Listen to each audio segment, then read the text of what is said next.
Welcome to the Complete Street Commission's November 13th regular commission meeting. This is a hybrid meeting with commission members, city staff, and members of the public participating in accordance with public health guidelines. I would like to introduce Complete Streets Commission members and city staff present. I'm Chair Sally Cole. Commissioners present include Brian Ottman, Meredith Bergen-Bailey, Vice Chair Elizabeth King, and Athena Irakomos. Commissioners absent include Jackie Sebrian and Matthew Raskoff. City staff present include Kevin Chen and Christiane Choi. Kevin, would you please provide instructions to the commission and members of the public on how the meeting will proceed? Yes, thank you, Madam Chair. So thank you, Chair Coe and members of the Complete Streets Commission. Welcome everyone to the November 13 Complete Streets Commission meeting, and thank you for attending. For members of the public who wish to provide public comments for any item on tonight's agenda, after the chair calls for public comment on that item, virtual attendees on Zoom may engage the raise hand feature, or if you're calling in from a landline or cell phone, press 9 to raise your virtual hand. If you are participating in person, please wait for the chair to call your name. You can then step up to the podium to make your comment. And that concludes the instruction, and I return the meeting back to the chair. Thank you. Thank you. Now on to reports and announcements. Under reports and announcements, city staff and commission members may communicate general information of interest regarding matters within the jurisdiction of the commission. No commission discussion or action can occur on any of the presented items. Kevin, do you have any reports and announcements? Yes, I do. Thank you, Madam Chair. So two particular items that might be of interest to you, both city council actions since the last time we met. First is the county's Coleman and Ringwood study. As many of you know, the city council had a study session on that item. After a lengthy discussion, there were some actions provided by the city council, so I'm going to go ahead and list them out for your reference. First and foremost, there was an authorization for the mayor to approve a sign letter. The letter was intended to go to the San Mateo County, advocating for the implementation of a one-way pilot on Coleman Avenue between the city and county border. And additionally, the Ringwood Avenue to provide space for walking and biking. So that's kind of the letter that will that should go out to the county. Procedurally speaking, for the city, we also got direction from the city council to implement the pilot bikeway installation, which obviously requires the removal of parking on at least one side of the street, which was consistent with the recommendation that the City Complete Streets Commission provided previously. Additionally, looking for ways to implement traffic calming measures along Coleman Avenue, again, within the city stretch of the right-of-way. And then lastly, implement an all-way stop sign on Coleman at Santa Monica. And basically all of these recommendations or directions provided by the City Council are indeed consistent with the Complete Streets Commission recommendations as well. And how long is the pilot? That's to be determined. Okay. Obviously, there's a lot of work that need to be done with the county on the county side as well. So there are certainly things that will need to be further discussed once we have more direction from the county. It's great to have progress on this. Yeah, no, absolutely. And then of course, finally, we'll be returning to the City Council to accept the final report at some point as well. The second item that I wanted to bring to your attention is the Muni Code changes, the parking Muni Code changes that happened last night. I don't know if you got a chance to listen to the meeting. It was quite a long meeting. I dropped off halfway. Essentially, there was two actions taken. First and foremost, there was an acceptance of some of the Muni Code changes. The two that are of interest to this commission, one is for AB 413, which is also the daylighting rule. Good. Essentially allows us to now enforce that. Obviously, that's kind of on the policy side of things. Yes. On the implementation side of things, staff still need to go back and come up with some sort of prioritization methodology, coordinating with our PD to see how enforcements can be done. So there's still a lot of work to be done, but putting that in the Muni Code certainly is a good step forward. Also, there was essentially a affirmation of no overnight parking, particularly at the city-owned facilities. So as you know, the city has a no overnight parking policy for residential areas. Now that policy is now extended to city-owned parking lots and also city-owned facility parking lots. So for example, Neelam Park parking lot would be one. Yeah. BHCC parking lot would be Bellhaven. one. Mhm. Our campus parking lot would be another one as Okay. well. The item that the city council elected to continue to a future meeting Okay. is the oversized vehicle ordinance. Yep. Which many of you know, it's been a long time coming from a discussion standpoint between many of the city departments as well as business owners and property owners at the Bohannon Park area. However, there was no action taken on that particular topic last night to be continued to a future item. Can I ask a clarifying question? I know we can't have a okay. Sure. Because I think this would be of interest to a lot of people on the commission. I know this commission has heard a lot of parking removal requests. So when you say that the municipal code will now incorporate, is it called AB 413? Is that what the California State? Yep. Okay. Does that mean that it will adopt that no parking 20 feet from an intersection or a crosswalk? That's Within correct. Menlo Park? Okay. Yeah, it's a policy. It's a law that obviously every city will have to course. abide at some point. Yeah. Yeah. Mhm. Okay. And the other question I had, overnight parking. I just wanted to make the comment to the commission because some of the things we talk about at length end up becoming, surfacing up to the council. And I remember when we were discussing the layout of the Bellhaven Community Center, that was a big topic of conversation, was Mhm. overnight parking. So I'm really glad to hear the city council provided clear direction. Yep. Thank you, Kevin. Did you have anything else? Nope, that's all. Thank you. That was really helpful. All right, then, under public comment, members of the public may address the Complete Streets Commission on any subject that is not listed on the agenda. Each speaker may address the commission once under public comment for a limit of 3 minutes. Speakers are not required to provide their name or city of residence, but it is helpful. The commission cannot act on items not listed on the agenda, and therefore the commission cannot respond to non-agenda issues brought up under public comment other than to provide general information. Kevin, would you please call for general public comment? Thank you, Madam Chair. So just for the folks that might have just joined us, for members of the public who wish to provide public comment for items not on the agenda tonight, after the chair call for, virtual attendees on Zoom may engage the raise hand feature. Or if you're calling in from a landline or cell phone, press 9 to raise your virtual hand. If you're participating in person, please wait for the chair to call your name. You can then step up to the podium to make your comment.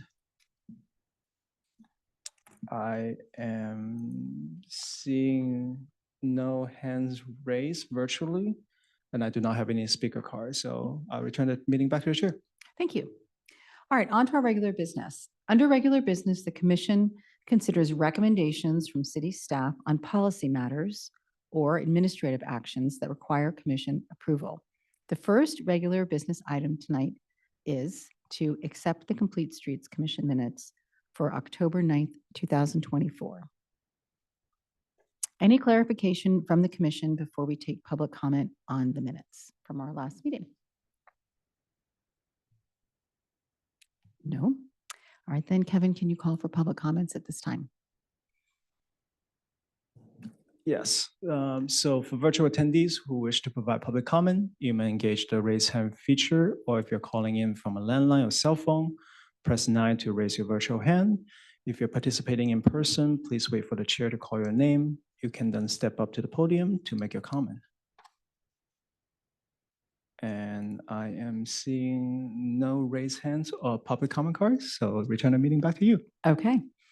I will take a moment to make a motion as the chair to accept the minutes from the October 9th meeting. Do I have a second? Brian, Commissioner Altman, a second. Thank you. Okay, thank you. So we do have a motion and a second on table. Motion by our Chair Ko, second by our Commissioner Altman. For those commissioners that would like to vote affirmative to approving the minute, if you can please raise your hand. I'm seeing unanimous hands. Great, thank you very much. All right, well, we have some folks here tonight and two really good business items to get to. So let's start with the first one, E2. We're going to receive an update on the San Mateo County US 101 Crossing Improvement Plan, Active 101. Kevin, I know you'll be introducing the team. Thank you, Madam Chair. Yes, and as my two colleagues from the Transportation Authority, I just briefly introduced Peter Skinner, who is the Executive Officer of the Transportation Authority, the San Mateo County Transportation Authority. And next to him is Chelsea Chang, the Government and Community Affair Officer of the Transportation Authority. So with Well, thank you that, so much for coming tonight. Appreciate your time. I will go ahead and pull up the presentation. Let's see. Here we go. My apologies. That should work. Yep. It worked. Here we go. And with that, Peter, take it away. Great, thank you. So thanks for having us tonight. We're here to talk about the US 101 San Mateo County Crossing Improvements Plan. It's a long mouthful, so we're calling it the Active 101 project. So I'm going to turn it over to Peter to give a little bit more. Okay, yeah. Good evening. Again, I'm Peter Skinner. I'm the Executive Officer of the San Mateo County Transportation Authority.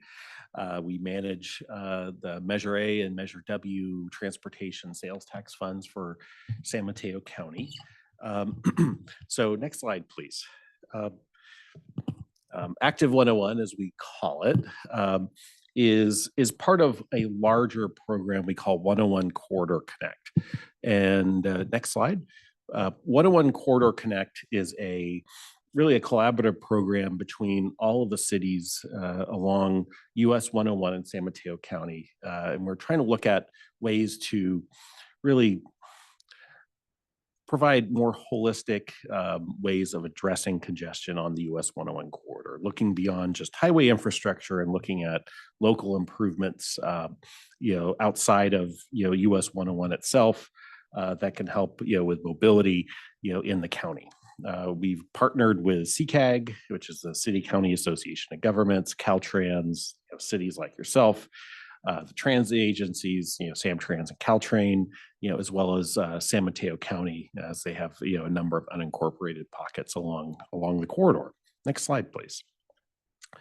So again, the overall goal of sort of 101 Corridor Connect, as well as Active 101, is really reducing congestion. And, we look at it at a number of ways, whether it's to encourage people to walk and bike, to take transit, use bike or scooter share, take shuttles, a number of different modes.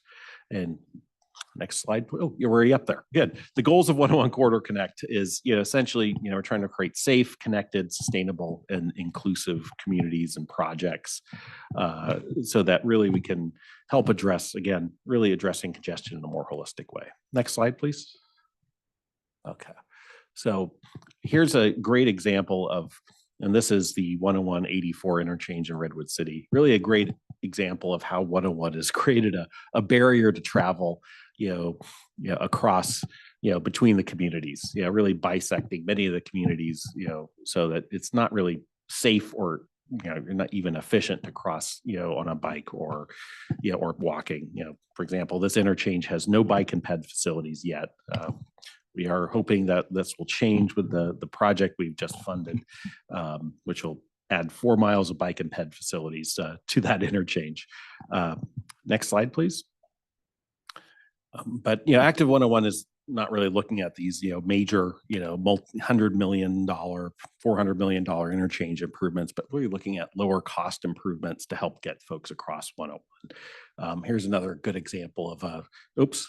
Oh, it's all right, no worries. That this is a good example of sort of an undercrossing of 101 in Redwood City. Again, it's a lower cost improvement than creating a large overcrossing, or redoing an interchange. Next slide. So as a reminder to folks, what do we consider active transportation? It's walking, biking, and what we call rolling, whether that's on a wheelchair, a scooter, roller skates, skateboard. Really any form of sort of human-assisted transportation.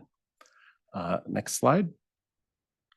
And some of what we're trying to look at is, again, creating, peder ways to get across 101. High visibility crosswalks, curb extensions, bike lanes, bike and ped bridges when they're, at a reasonable cost. Some can get quite expensive and they're very difficult to fund. But really kind of looking at ways to really expand upon, getting across 101. Next slide, please.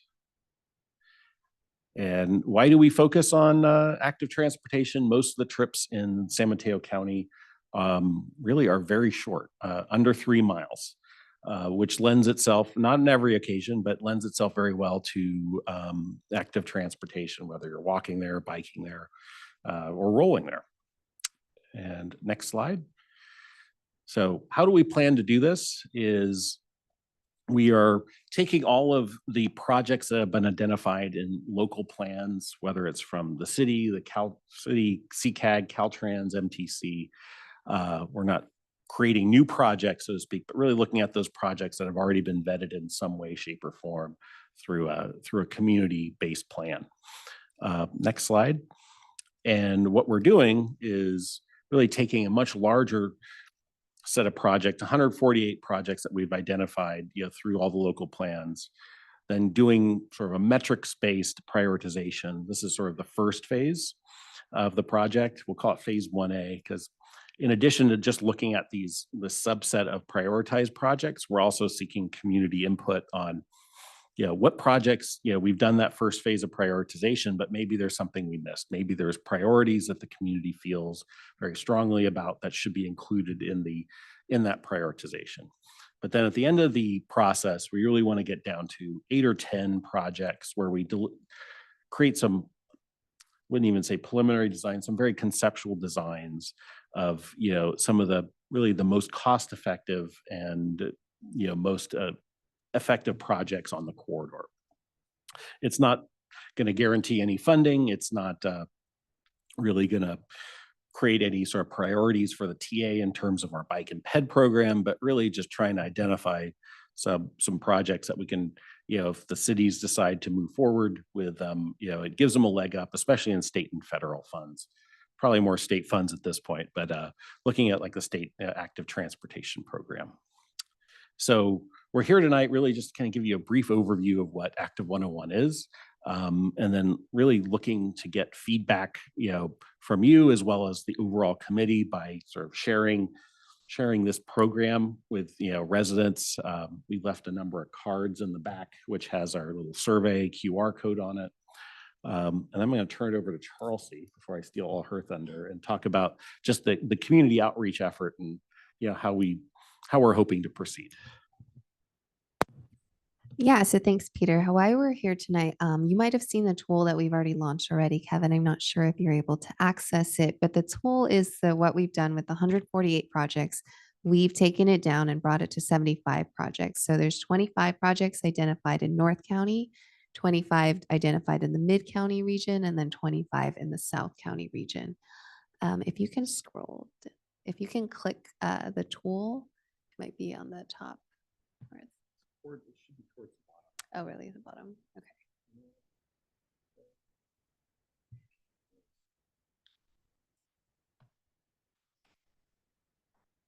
I can just talk through the tool while we look for the link. So essentially that we've split it up 25 north, 25 mid, 25 south. And what you can do is you're going to be given about 10 coins. And you can vote in each segment and you can take those 10 coins and you can split it however you want. So if there's 10 projects you like, you can do 1 coin per project. If there's one project you really like, you can put all 10 coins on one project. Or you can split it up and say you really like 3 projects, you split up your coins however you want. And you don't have to vote only in South County because what we're considering Menlo Park is a South County. And so in the larger grand scheme of things for 101 Corridor Connect, we're going to come back to you to talk more about the 101 corridor, which is the 1 mile corridor. This Active 101 project is looking more closer to the highway crossings. And specifically, it's a half mile to the crossings and it's the ped and bike projects that have been identified. So you can see them kind of on the map. If you scroll down a little bit, you can click into, let's click South County. So you can kind of see how we've laid it out. So you can scroll and use the point system and look into the projects a little bit more. So So we're really asking people to take the survey. And if you do take the survey, when you get to the end, please enter your email address. You'll be entered to win a $250 gift card. So we're really trying to push people to take the survey to also see, if there's some really clear projects that people are really passionate about, that'll really come out too from the outreach that we're doing. So once this survey closes at the end of November, what we plan to do is what Peter mentioned, which we're going to tailor it down to about 8 to 10 projects per segment. And what we're going to do is we're going to come back probably next spring, early spring, to show you kind of what projects were the top projects and then the conceptual designs. So that's kind of the timeline for the next, if we can go to the next slide. Sorry, we're just going to have you jump back and forth. So that's kind of the timeline. Oh, that's the tool. Next slide, please. Yeah, so that's kind of the timeline of what we're looking at.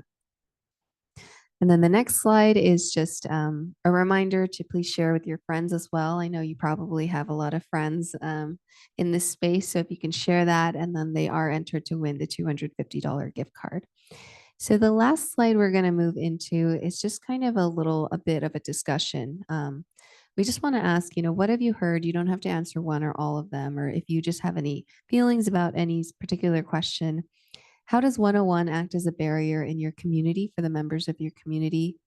What would the ideal active transportation connections near 101 look like in your community? And if you had a magic wand to fix anything for people walking, biking, or rolling near 101, what would you fix? Very open-ended.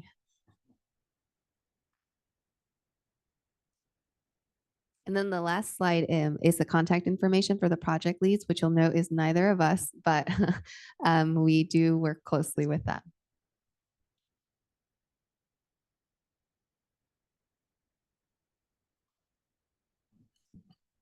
Thank you.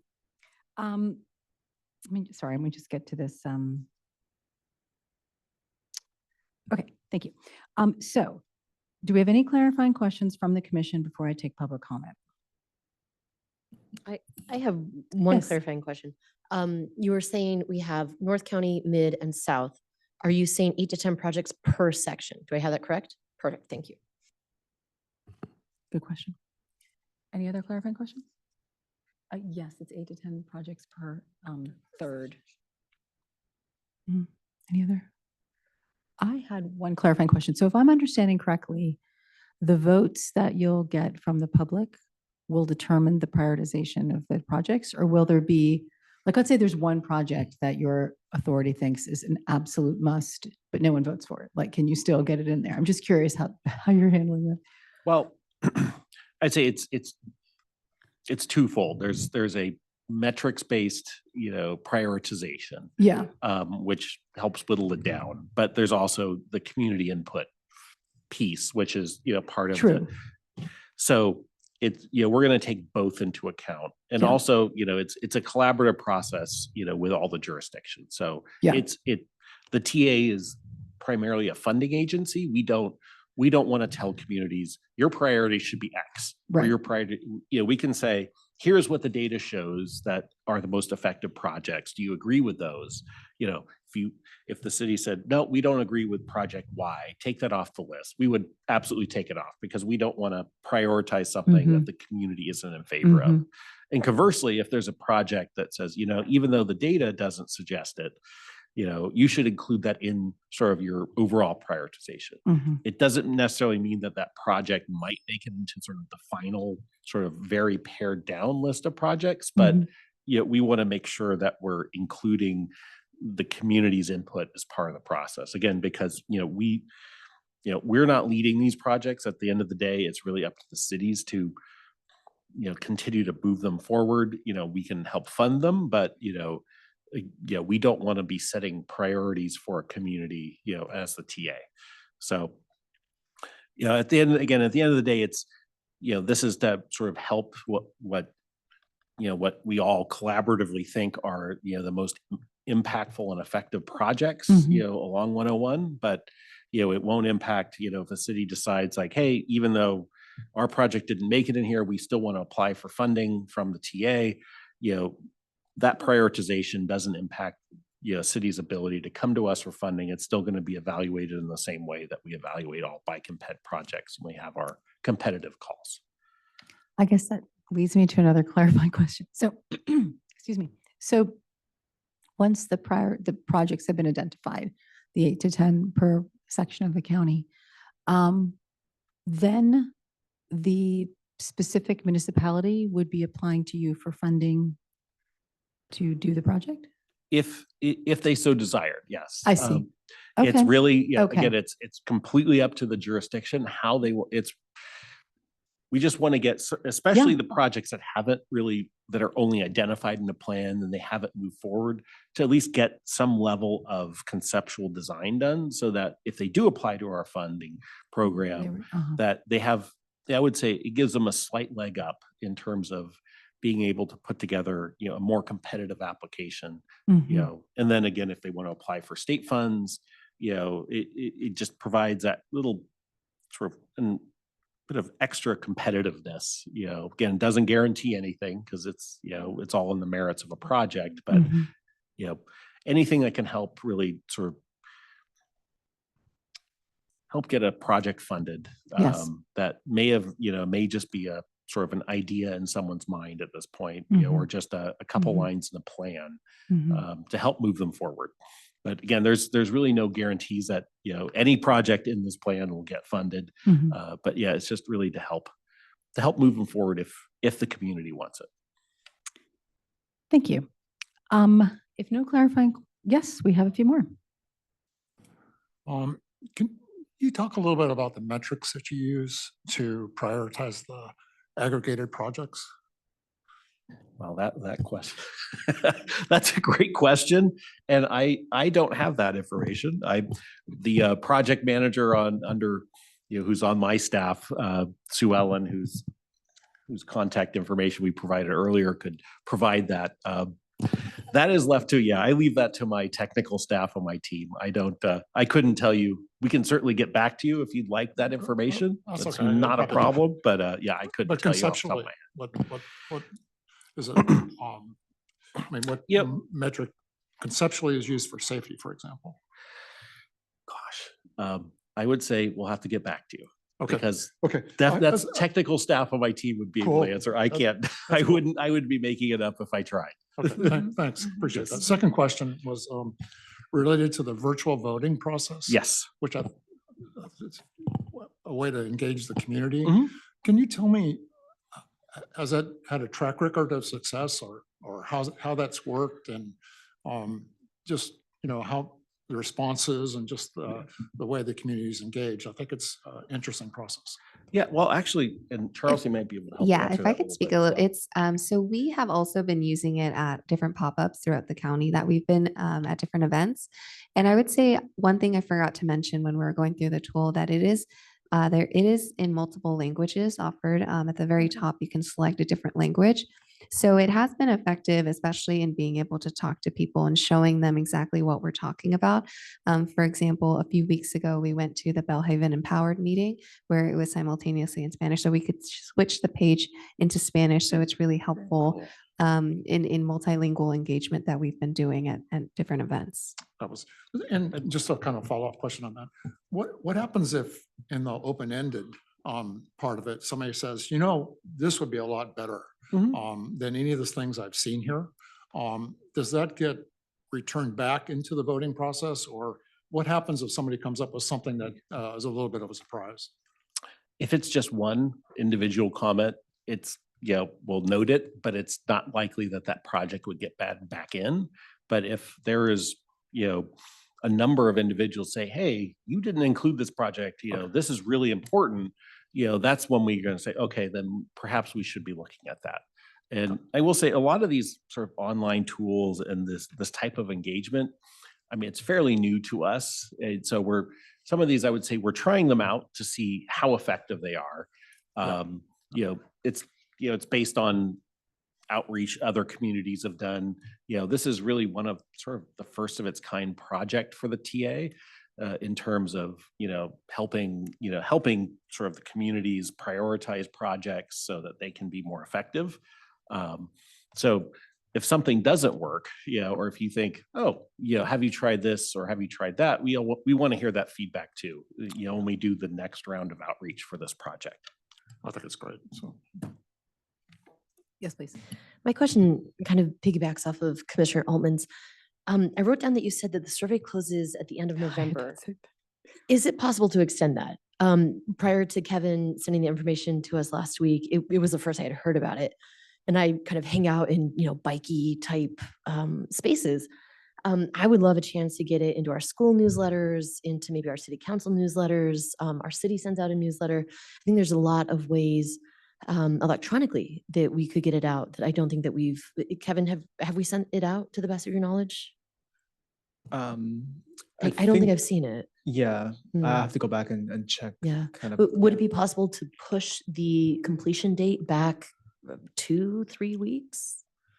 Well, I can bring it back to my team to see if there's a way, but I will say that we are going to be doing another round of outreach at the beginning of the year. Oh. So this is not your only opportunity to comment. So even if it doesn't get extended, we do want to go back, because part of it is like taking some of the community input, sort of the more qualitative comments that we get, instead of just looking at it from just the strictly our metrics-based approach, is going back out and saying, here is sort of a revised list, and going back and comment. Charles, if you want to add to that as far as the outreach component goes, that'd be great. Yeah, and then as I mentioned earlier too, so we're focusing for the 101 Corridor Connect projects. We're focusing right now on Mid-County. So next year too, we'll be back for more extensive to discuss about South County, and that'll also encompass Okay. kind of not just biking and walking, but the whole 1 mile corridor of 101. I had that, I'm going to piggyback on Commissioner Bergville, but I had the same reaction when I heard end of November.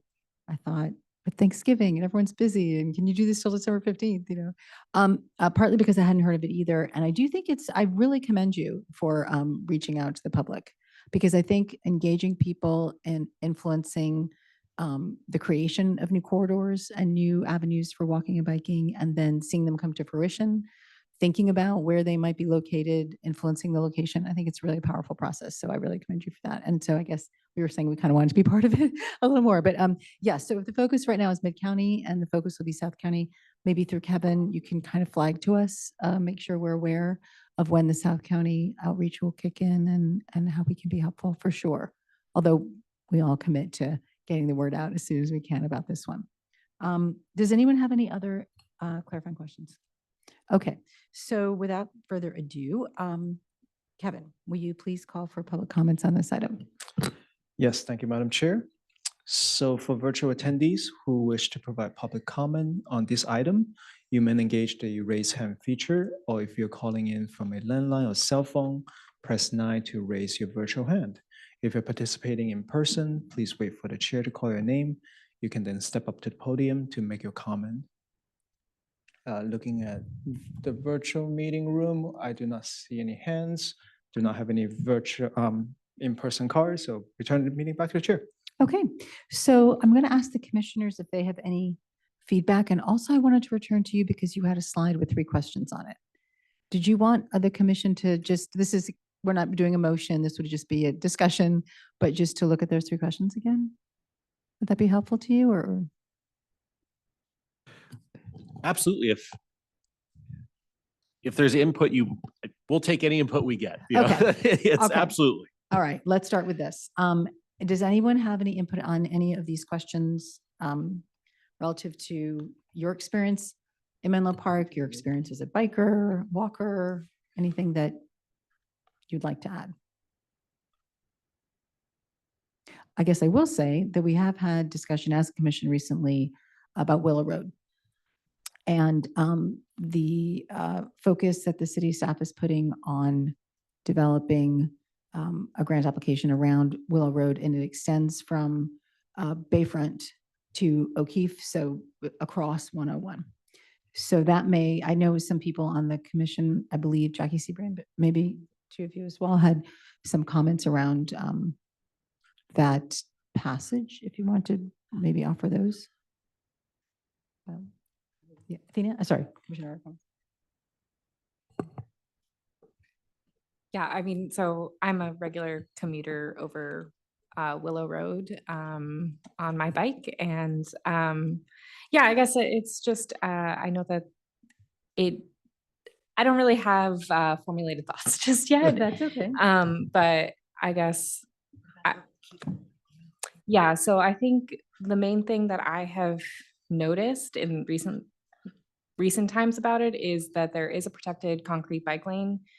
But that on one side of that, they're like on the bike lane side of it, the cleaning of that lane is not great. And there's often like recently there's been like lots of trash back there and such.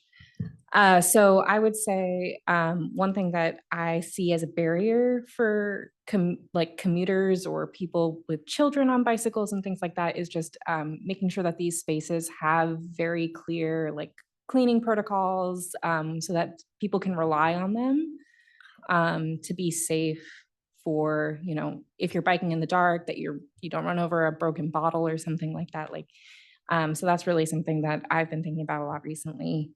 But yeah, I definitely will be thinking more about this.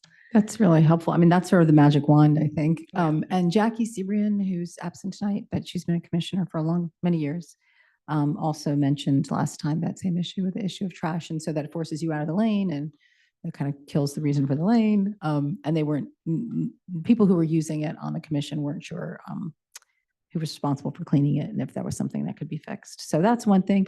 I would mention that underpasses, when you said underpasses. So interestingly enough, I was just involved in this project for something else I work on where underpasses were being created under different roads in South America to let wildlife pass between one habitat and another, which is really interesting. So when you started talking about underpasses, I was like, they have many functions. I think when it comes to underpasses, a lot of people can quickly associate them with not feeling safe.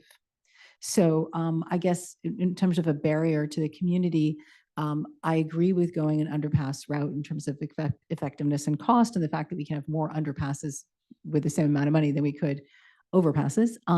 But I guess I would just bend over backward on the safety issues and lighting and all that kind of thing. I think that would be really key. The other thing is, I think obviously we all kind of get set in our ways with the way we think of our town and the part of our town we inhabit. So when we do, get these projects built and all of a sudden there's a new and safer way to cross from one side of 101 to the other, I would really encourage the communities, and we can work on this to do like bike over Sunday bikes over there and back or something, just to start getting people on the habit. Because it's people sort of, if people avoid something for a while, it's hard to get them to break through. But I really am excited about this because I do think that 101 is such a difficult thing to get through and over, and it's just such a monster that making it, I mean, when you showed that slide of 84, I was like, that's hard enough in a car, you know? So I think it's great what you're doing, and I'd be excited to bike over 101. One more comment. One thing that I noticed that the projects that you have planned are not specifically just overpasses and underpasses. And I just wanted to emphasize that the connections to the community are also like very, very important. And as we talk about funding for infrastructure, I think that overpasses and underpasses might eat up quite a bit of funding, but just those sorts of connections into the communities are really what's going to make that usable for people. So just emphasizing that. I do want to say that's why we're looking, within this half-mile buffer. Yes. Because the last thing anyone wants is, fund an overpass or an underpass and it goes nowhere. It doesn't provide connectivity to a broader community. So we want to make sure that if there are, and that's part of the prioritization process, like, okay, is that, if there's an overcrossing or undercrossing suggested, how does that connect to the community overall? Is it just essentially dumping people, in a place where there is no great bike or ped facility? So it's like kind of like more of that holistic look across the corridor to get the most effective projects we can. Well, I think that's an excellent point. I was just looking and seeing if there was anything else that we should mention. No.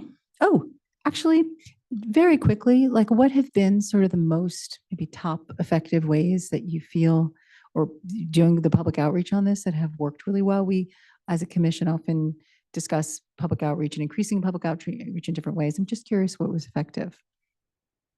I personally, and I'll let Charles answer this too. I think Yeah. some of the pop-up events, where you have like where the community already is, whether it's at a farmer's market or some sort of community event where we can engage with, folks that, aren't necessarily thinking about transportation, but, we can get them to say like, okay, what works for you?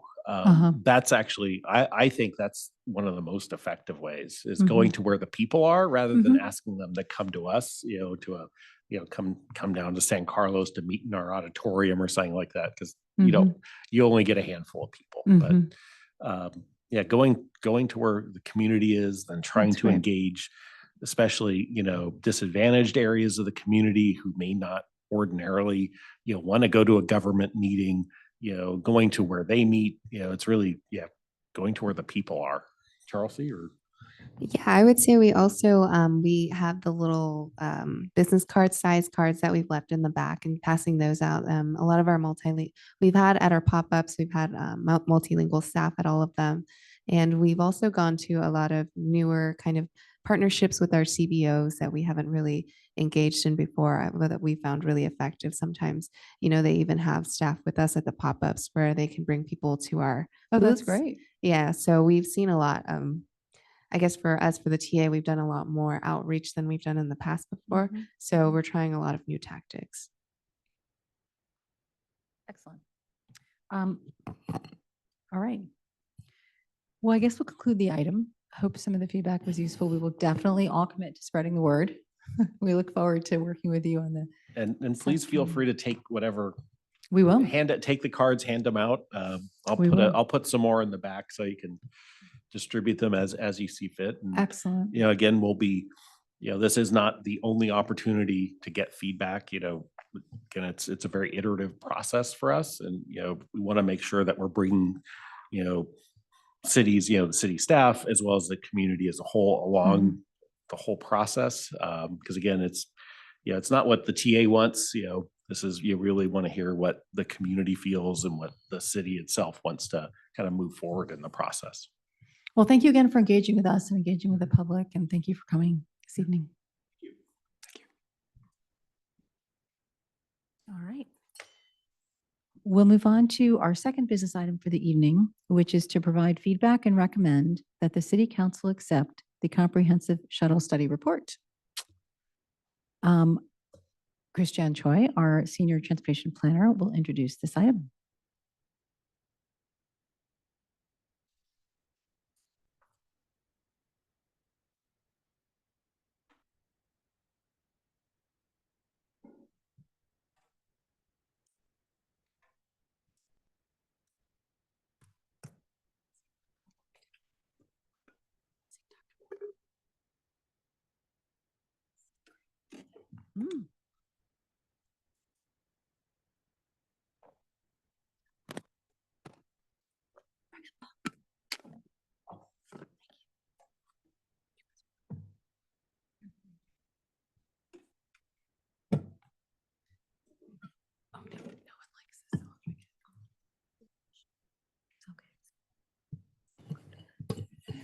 Hey, good evening, Chair Cole, Complete Streets Commissioners, I'm Christiane Choi, Senior Transportation Engineer.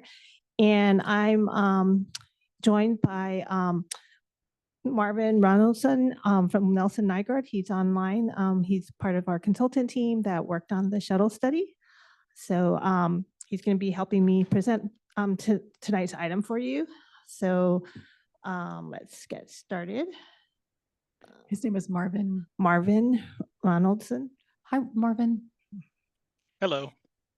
There you are. Hello. All right. So tonight's presentation will include a little background on our shuttle program, then go into the overview of the shuttle study and what we've learned through the process, the proposed recommendations, some potential funding options, and then the next steps.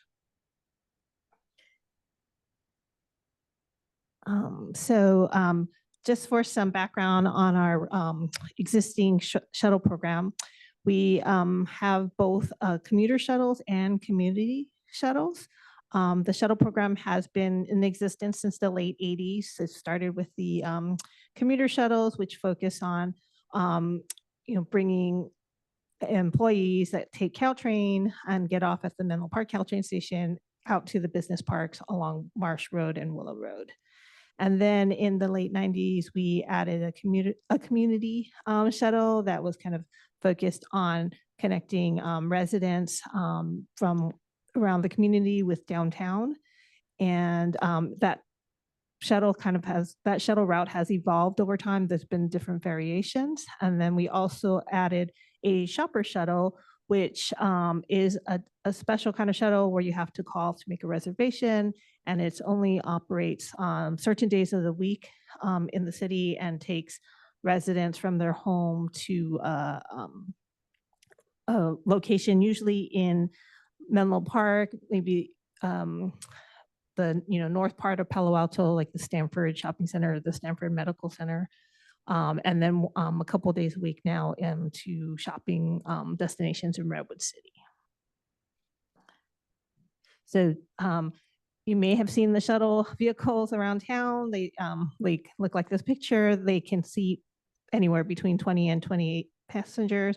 They're all wheelchair accessible. And then there's a bike rack at the front of the shuttle. And the program is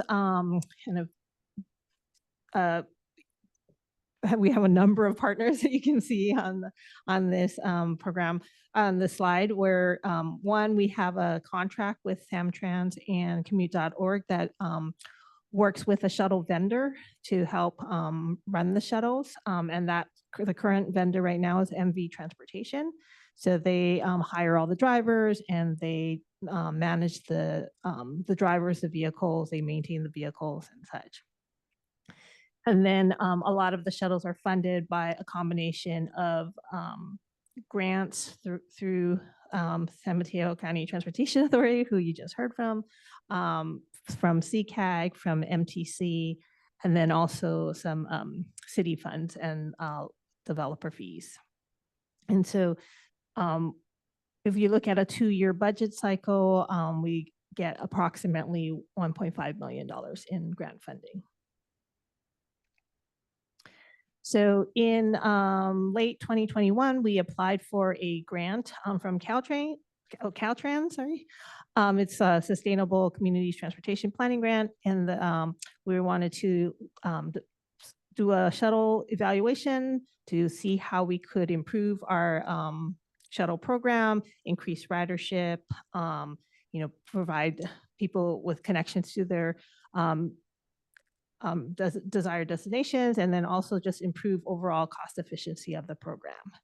And so when we launched that study in 2023, and that's when we hired Nelson Nygaard to conduct the study.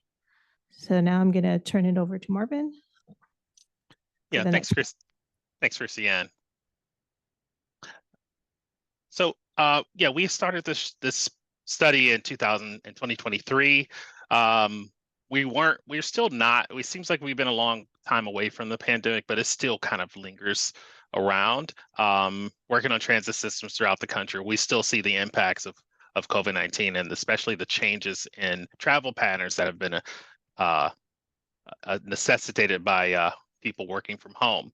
So as part of our objectives, we wanted to analyze what the travel patterns are today, and what their needs will be in the future. We want to identify some solutions to mobility challenges, such as looking at microtransit or ride-hailing partnerships with, let's say, Lyft or Uber, that may be more feasible in the complex fiscal environment that we operate within, and also provide recommendations that reflect the changes that have occurred or will occur in Menlo Park that can serve both the business community and also the residents of Menlo Park.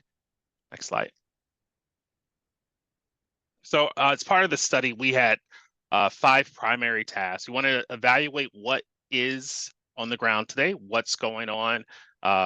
We wanted to analyze current and future travel demand, where people are going to be going in the future, where people are going today. We want to provide the community with some alternatives to providing services within Menlo Park. We also wanted to make sure we were reaching out to the community often and deeply to get input and get an understanding of what they wanted to see from the shuttle, and also how they felt about some of the changes we would be proposing. And finally, we wanted to provide some recommendations for service that would be in front of you today and get their feedback on that. And of course, we also had 2 supporting tasks, which was to look at the funding environment when it came to shuttle fees, and also look at other opportunities for funding to help support the shuttle. Things are changing, costs are going up, and we wanted to be mindful of that. So the shuttle system today is rather unique in the Bay Area. It actually includes both a community shuttle and also a commuter shuttle. These usually are separate entities, but within this study, we had to balance the needs of both those commuters and also those members of the community that rely on the shuttle on a daily basis. We've seen ridership decline, of course, due to the COVID-19 pandemic, work from home. We've also seen increased use of private company shuttles from Meta and other businesses along the Bayfront. And overall, we just seen a lot of changing travel patterns within the city and also outside the city within the region. So just some ridership trends, like as Christiane mentioned, the shuttle has been operating for a pretty long time, but we started seeing a declining trend in ridership as early as 2016. Most of this, we surmise, was due to the move of the largest employer in the city investing more and more in private shuttles for their workers. And that has had like a kind of a slow decline. And then when we reached the pandemic in 2020, ridership it declined tremendously, basically because your tech workers were able to work from home and they did not have to come into the office. Overall, the commuter shuttles were hit the hardest, but the Crosstown shuttle, which is your community shuttle, was also hit hard. The shopper shuttle actually was the only shuttle that actually increased ridership during this period between 2019 and 2022. So as I mentioned before, that we are looking at the impacts of the pandemic and comparing what the before times look like to what they look like today in 2022. So we've seen the share of our commuter shuttles decline, especially on the Willow shuttle and the Mars shuttle, as a percentage of the community shuttles. So we've seen more of a more stability and resiliency when it came to the community shuttles versus commuter shuttles. So we took that calculus into account in our engagement and in our service recommendations. Next slide. So I did mention that we really wanted to reach out to the community and get as much feedback as we can. We created a strategic communications plan to reach out to community members. We partner with local community members and community organizations to kind of reach those target audiences. We operated within 3 phases. First was the phase was existing conditions. We want to see what's out there. We want to get the public's opinion about the shuttle and what their vision or goals should be for the shuttle. As part of the second phase, we gave the public's 2 alternatives to look at. One was very much focused on like a more robust version of today's shuttle with better frequency, faster travel times. And another one was an alternative concept of microtransit and replacing the existing shuttles with microtransit. And we brought those 2 options out to the public to get feedback on that. And then finally, our third round, which we're in the process of wrapping up, is presenting the service recommendations. What changes are we recommending for the shuttle system in the future? And then gathering feedback from our stakeholders and also the community members. And as part of this process, we use pop-ups, in-person pop-ups, virtual workshops. We had co-creation sessions with stakeholders in the community. We used websites and surveys through all phases of this project. And our goal, of course, was to reach out to as many people as we could and gather as much as feedback as we can. So this is just a brief outline of our schedule, all of the touch points we've had with the public during this study. Next slide. So in phase one, as I said, was existing conditions.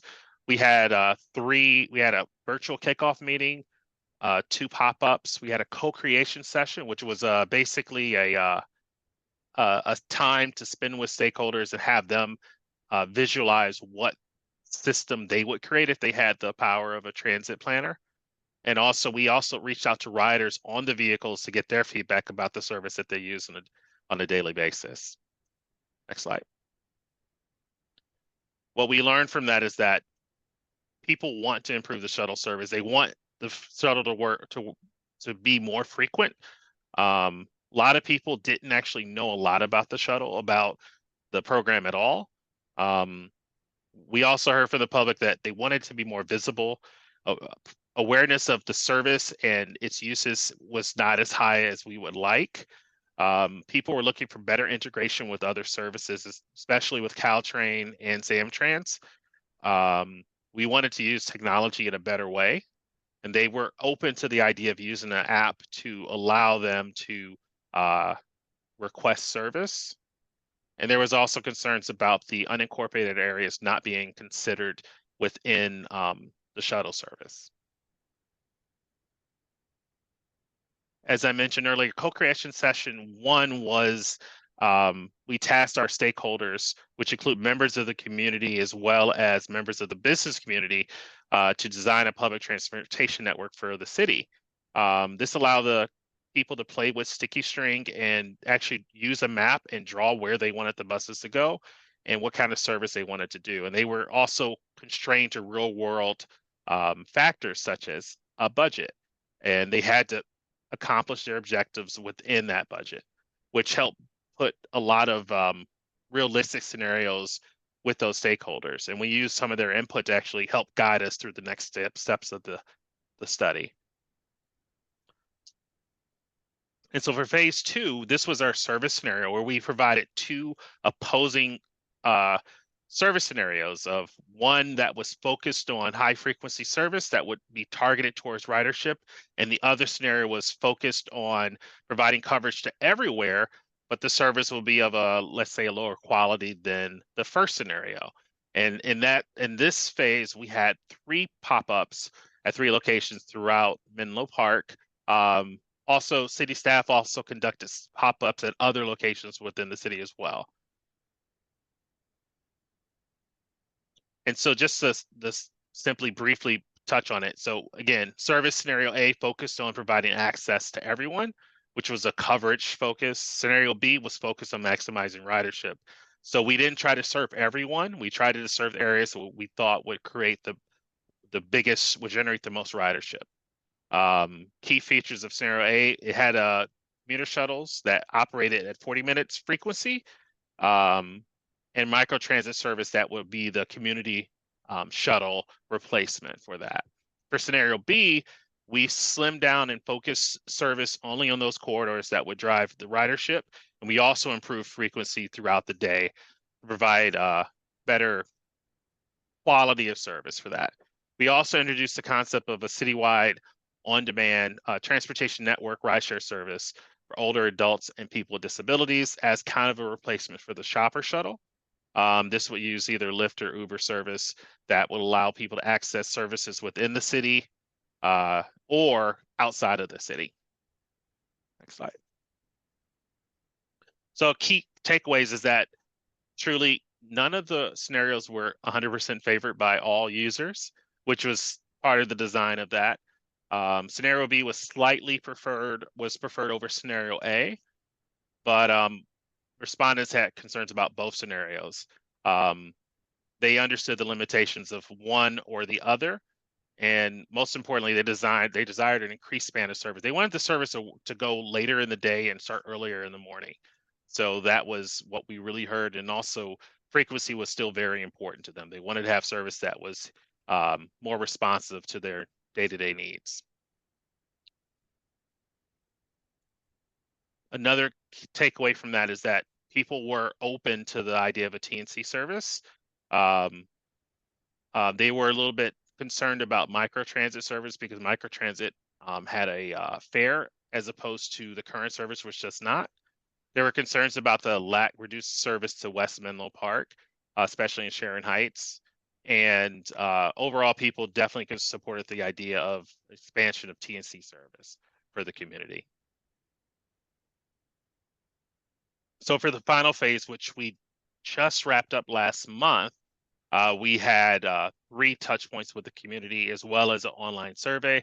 We had our TAC meeting in late September, a virtual public meeting in mid-October, as well as a co-creation session with stakeholders on the 14th. So with this phase, we were presenting the service recommendations, which I will be presenting to you all in a moment, for feedback from both the public and also from our stakeholders. Overall, community was were supportive of the recommendations. There was concern about the service to the Marsh Road area along the Bayfront, just because the way the new routes would work, it provides a slightly longer travel time for those users.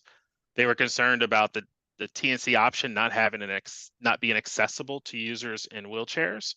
That was something that came up both in the public meeting and also through our TAC meeting.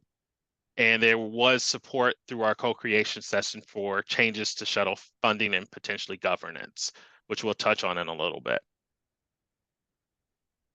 So for the service recommendations, we created 3 plans. First is our preferred service plan, which is based upon the existing budget of the existing service. This assumes that nothing will change with the cost of the service provided currently by MV, or that funding would be more restricted. That's the preferred service plan. And also in the medium term, we created a future service plan, which take into account future developments within the city and increasing service to those areas, primarily to those new mixed use developments that are happening along the Bayfront.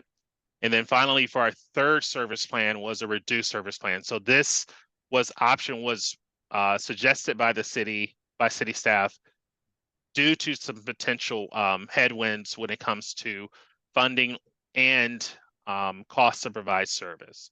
And just to really to appreciate and to acknowledge the fact that the inflationary environment is making it more difficult to sustain service levels as they are today. So when we came up with these recommendations, we had some core values. Number one, we want to have service that's bidirectional. So the bus goes out to the Bayfront the same way it goes out to the Bayfront and comes back the same way it came. Currently, the bus goes out in a one-way loop.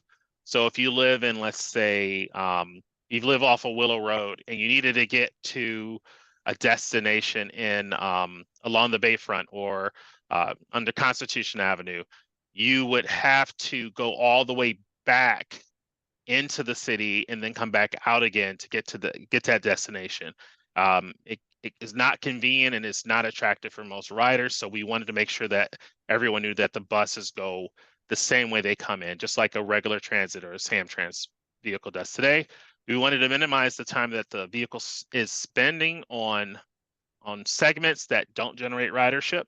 So focusing on those areas that do have people living on them and jobs and destinations for those people to go. We wanted to streamline service and reduce duplication. That meant we don't want to duplicate service already provided by Samtrans or in some cases AC Transit, and focus on those corridors that currently do not have service. Next slide. We wanted to provide new transportation options. As I mentioned, the option for a TNC rideshare program has been favored by the public when it's been presented to the public, and also been rather successful in other areas in the region. It helps fill transportation gaps for older adults and people with disabilities. When they're trying to get to the hospital, to the doctor's office, they can use this service to get there, even if it isn't within the city. We wanted to make sure service more effectively served Belhaven and the Bayfront. That was one of the top desires that we learned from our engagement with the community. Better service to Belhaven has been a priority for us starting from the beginning of this study. And we wanted to make sure that this service could help support and complement the existing Samtrans fixed route and microtransit service there. We also want to improve the frequency and spans of service. So in our preferred service plan, the service starts earlier and it ends later. And also the frequency is much higher than it is today. So Okay. in our preferred service plan, based upon our what we learned in our second phase of engagement, we focused on those areas that generate ridership. That's Bellhaven, downtown, Stanford Shopping Center, Stanford Medical Center. Those are our key nodes. From our travel demand analysis, we can see that this is where people are trying to get to. We doubled the frequency to every 30 minutes for the commuter shuttle. And we also reduced a lot of the circuitous routing of it. So the service is actually faster than it would be today. So for both, this replaces both the Willow and Marsh shuttles with one shuttle. We coordinated this service too with Caltrain's new electrified shuttle service, which, not shuttle service, but train service, which is much improved versus when we started this study last year. We also provided midday hourly service with both an east and a west shuttle between Caltrain and Bellhaven and Caltrain and Sharon Heights with stops at the Stanford Medical Center. These two routes would replace the crosstown shuttle, but provide greater frequency and much faster service. As well, we're looking at a time connection between both shuttles at midday, so people will be able to easily transfer between both shuttles. Just to dive into the routes. So again, the benefits are more frequent service, faster service to Caltrain for Bellhaven and Sharon Heights, direct service on the Santa Cruz Avenue corridor, which is something that doesn't have transit service today, and the TNC rideshare service is available to more residents. Disadvantages, longer travel times, especially for those commuters accessing the Marsh Road business parks. We estimate that the travel time increase is roughly 7 to 10 minutes versus the current shuttle. But the trade-off is that the service comes twice as often as it does today. So it's less likely they will miss their bus, but they may be on the bus for a little bit longer. And a revised routing requires longer walks to access those stops. So we, again, focusing on those areas that gives us the most ridership, meaning that the bus stops are going to be a little bit further than what the current service is. Next slide. I'm going to try to go through this quickly. So we have one commuter shuttle route, which is the Willow Road shuttle. This route covers the existing area to the Bayfront from Caltrain, and also from Caltrain to Stanford Medical Center and Stanford Shopping Center. If you lived in Bellhaven, this route would allow you to get to Stanford Medical Center, to get to Palo Alto, to Caltrain as well as downtown Menlo Park. Next slide.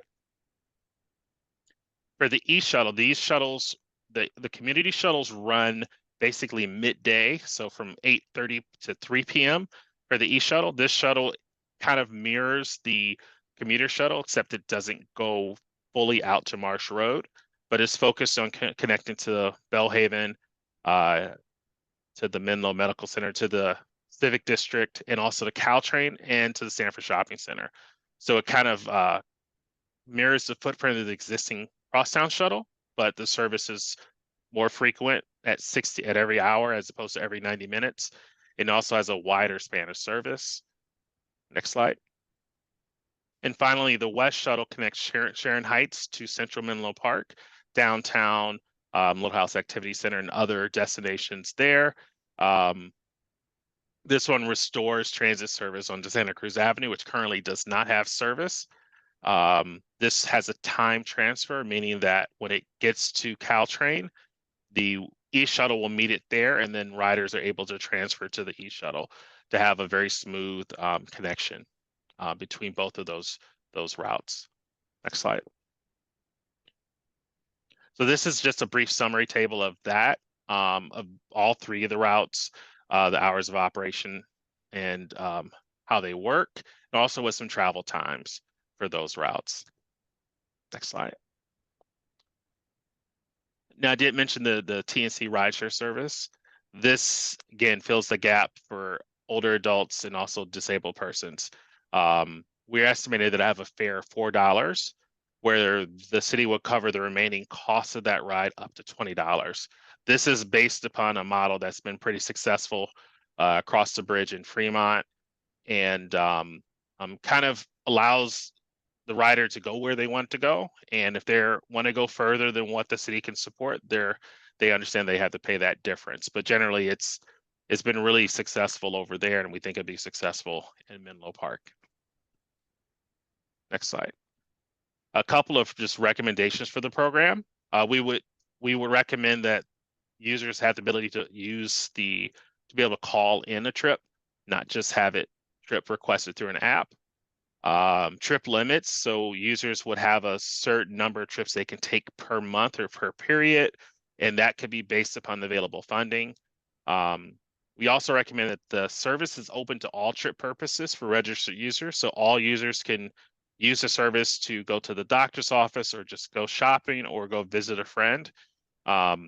That's like realistic mobility for most people, and we find that this works better than just filtering out trip purposes for people, because there's more to life than just going to the doctor. Also, we've seen success in other areas where development of a fare subsidy program for low-income users, that if they needed to get to those destinations, those doctor's appointments, we don't want that $4 of that fare to be an obstacle for them getting the service that they need. Next slide. And so, as I mentioned earlier, we have 3 service plans. The future service plan is based upon our initial service plan, our preferred service plan, but we extended the service to better serve new developments like Willow Commons, those new developments around the Marsh Road corridor, by extending the midday shuttles to service those new areas, and potentially increasing frequencies on those areas depending on funding, of course. Next slide. And the reduced service plan is again based upon the preferred service plans, but it reduces the span of service, and it also reduces the frequency for the commuter shuttle from every 30 minutes to every 45 minutes. We're still going to recommend the TNC rideshare service for residents 65 and older, and the fare will be the same. The restrictions would most likely be that they would have fewer trips they will be able to take during a certain period. And so with this option, we've tried to preserve most of the benefits of the preferred service alternative, but at a lower cost, roughly 70% of the existing service levels that we have today.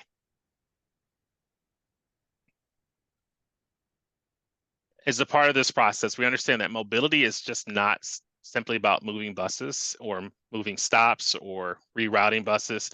It really requires a supportive environment from all parts of the community. So we had other recommendations for both the transit providers, the business community, and also the city. We recommended some service changes for Samtrans to extend the Route 281 to Marsh Road via Belhaven. Currently, it operates only in Belhaven, and it does not actually connect to those business parks or those new developments over there. Samtrans operates Ride Plus service, which is a microtransit service within Belhaven and East Palo Alto. We would recommend that they extend Ride Plus to those areas, those new developing areas, to Marsh Road, and finally modify their EPX route to include Constitution Drive. Again, there is a lot of development of residential and also commercial development around that area, and it would be helpful if there was better transit service in that area as well. For the business community, we would recommend that the business community collaborate with the city to improve those waiting areas, those shelters, benches, signage, and other amenities to make the shuttle more attractive for users to use. We also recommended that we look into having a mobility or commute manager for the Bayfront area. That will be a person or a position that could coordinate between all the businesses and the city to kind of facilitate people not to drive or to use alternative modes of transportation to access those jobs. And then finally, for the city, we like to see the city invest in transit infrastructure, transit infrastructure that can improve the speed and the reliability of transit, and also partner with community organizations to create a mobility management program that can help connect residents to local transportation resources and help identify and address mobility gaps.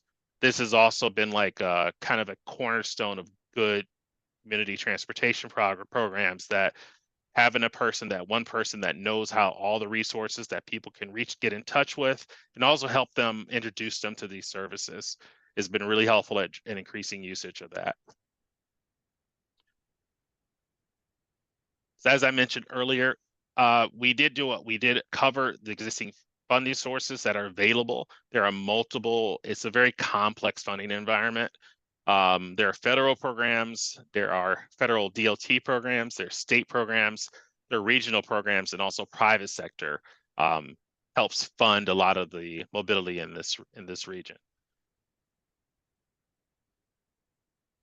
So currently, as Christiane highlighted, the shuttle receives funding from multiple sources. These sources often they fund the shuttle, but they also are limited to certain types of shuttle services. So that's why you'll see like the Lifeline grant is for the Crosstown Community Shuttle, but it cannot be used for the commuter shuttle. Those are some of the restrictions that we look at. Overall, what we found over this 2-year period, 19% was funded by the city through development fees and other measures. 20% was through Lifeline, which primarily was for the Crosstown Shuttle, and then 61% was provided through grant programs through CCAG. And that's the budget over 2 years, it says 2023 to 25? Correct, yeah. And then as part of this process, we thought it would be helpful to identify peer shuttle systems or mobility programs that kind of have and how are they performing? How are they actually organized around that? So we looked at peer city programs to help us inform the city about how they could adjust their shuttle fee structure, or how they could organize or manage the shuttle system. These 3 programs are Mountain View and MV Go and the Mountain View Community Shuttle, Emeryville and the Emery Go Round, and San Leandro with the San Leandro Link Shuttle. All 3 programs have similarities, but they all are very different, and they have a different way of meeting the needs of their community. Key themes from these were all programs were based around a nonprofit Transportation Management Association. The TMA structure allows the cities and cities to bridge the gap between government and the business community. And with all the examples we cited, that it was important to make it possible to get the buy-in from the business community and the community as a whole, depending on which city we're referring to, that they formed a TMA. Mountain View is unique that MV Go operates without directly assessing property owners. It has like a membership model where if you join this program, that the employers will just pay a fee or something directly to pay a fee or of amount directly to fund the program. Emeryville has the most expansive assessment program. Emeryville's program actually has an assessment on all property owners within the city. And I'm not sure if you all are familiar with their program, but they have the largest commuter shuttle within the Bay Area, outside of Meta, of course. And it applies to all property owners. So not just businesses, but all property owners pay an assessment for that shuttle service. And it kind of reflects that it is a community shuttle and it serves everyone within the community.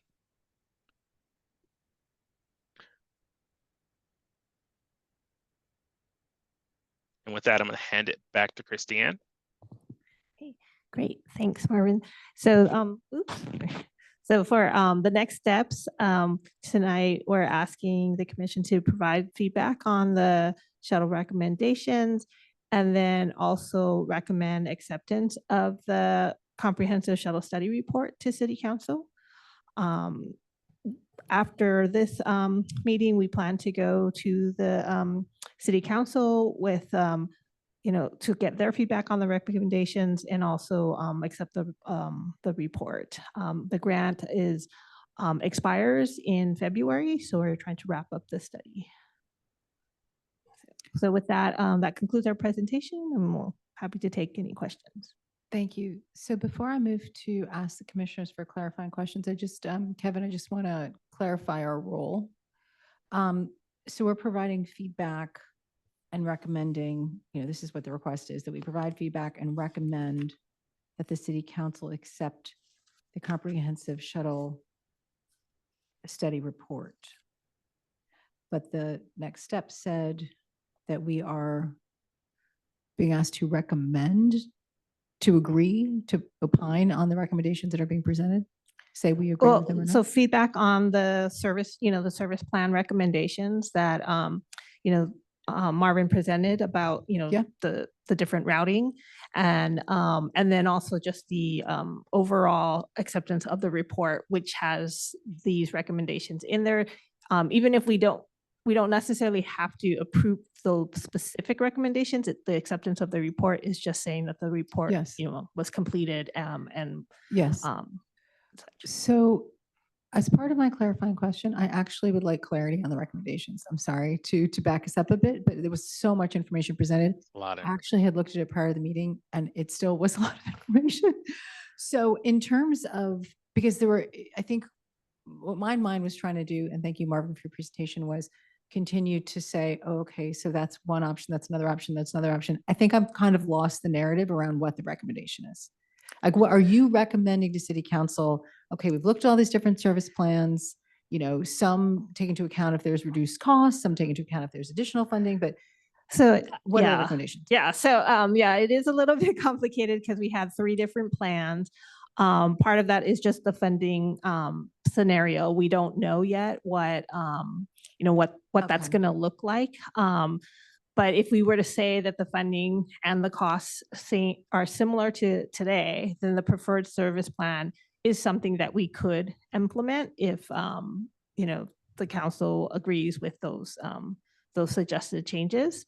However, if we find that costs are going to be increasing, we're going to be looking at a new contract with the shuttle vendor, and so those costs may increase quite a bit, and we may not have other, grant funding scenarios are still fixed, right? They're not providing additional funds. We'd have to look for other funding, and so in the short term, if costs increase, we might have to look at the reduced service plan.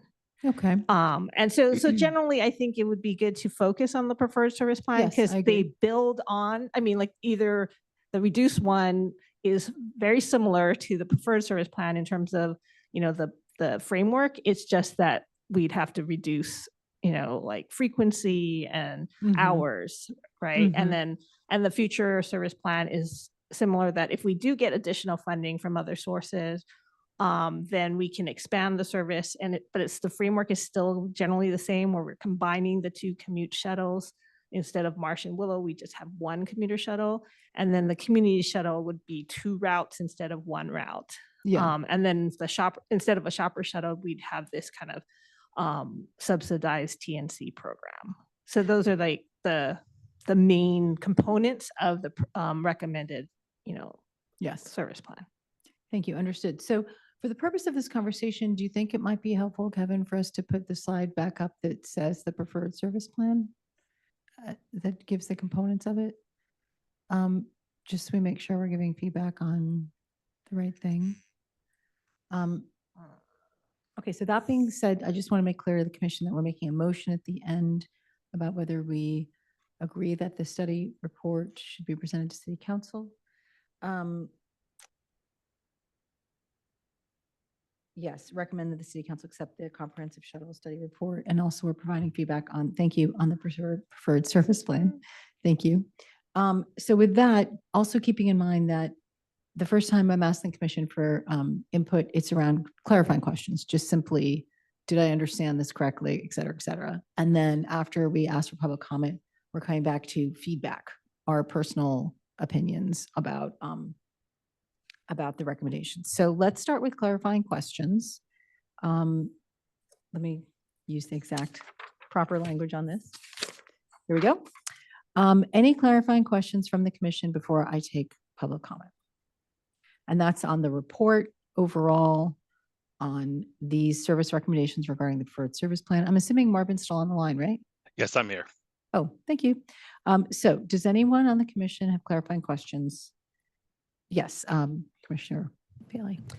One point of clarification, for the TNC, that's the transportation network companies like Lyft and Uber. Correct. So are we talking, are residents actually calling a Lyft or an Uber through a city app? Is that? I mean, I'm not sure if I fully understand that portion of it. Yeah, that's, So, okay. Yeah, I'll have Marvin answer because he's familiar with how those have worked in the past. yeah, so for this phase in this process, we're recommending that the city look at creating a TNC program, a larger TNC program than it exists today. I can give you examples from other cities that have this program. They have a concierge service, which allows users to call in, schedule their trips, and then the concierge service will follow up and make sure those trips are actually, taken. That the city does pay for that service. Other cities also just have a regular app and a code that registered users can use to schedule their trips through their smartphone. So we always recommend for this clientele that you have both options available, just because not everyone's going to be tech savvy and be completely comfortable with that. As part of that process about what concierge service you use, some use GoGo Grandparent. Other ones use a local senior center or a local provider that they can take care of that concierge.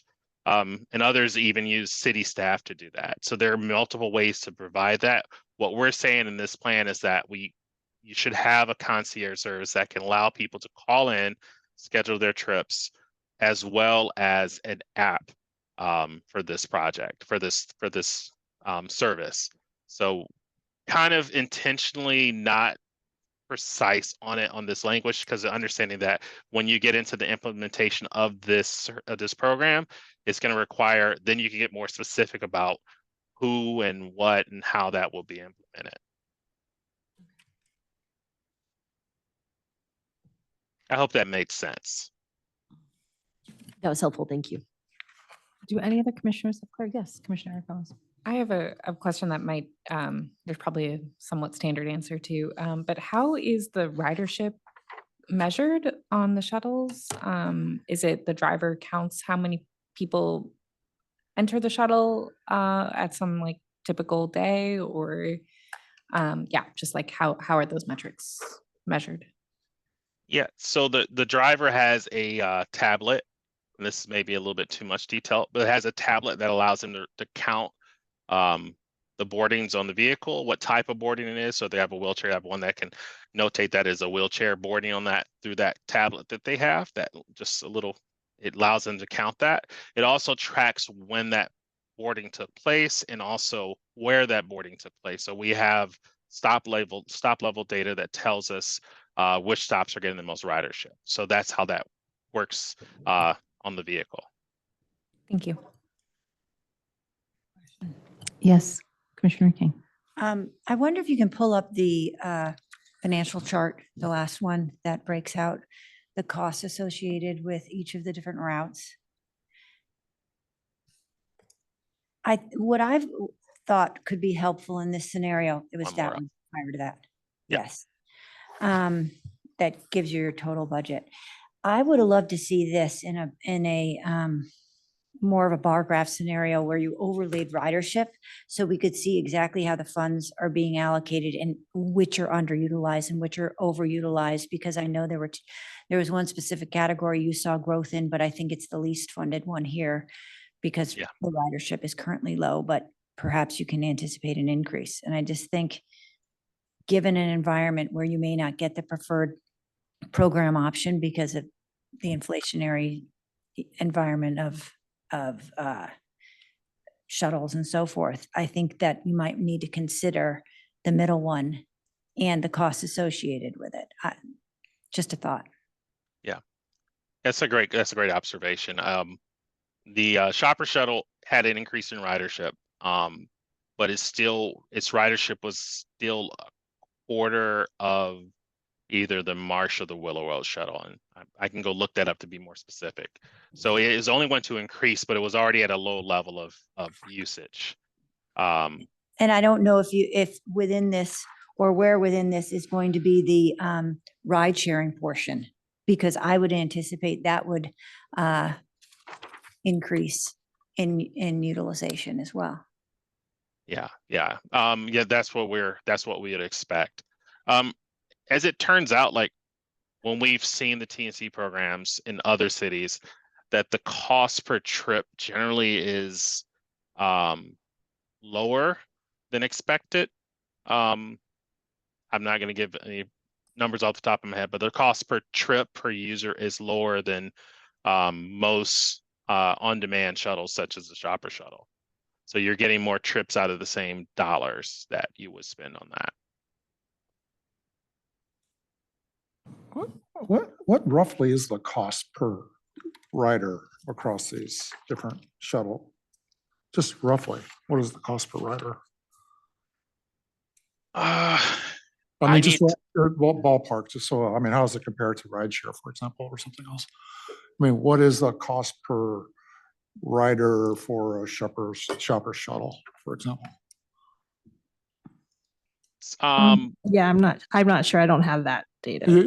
That way I you can could, give you. I think that would be helpful in terms of understanding where, for the point made earlier, something about cost per rider would kind of normalize, how the money's being spent and how effective it is. Yeah, for the shopper shuttle, just using a calculator, it's roughly $83 per trip per rider.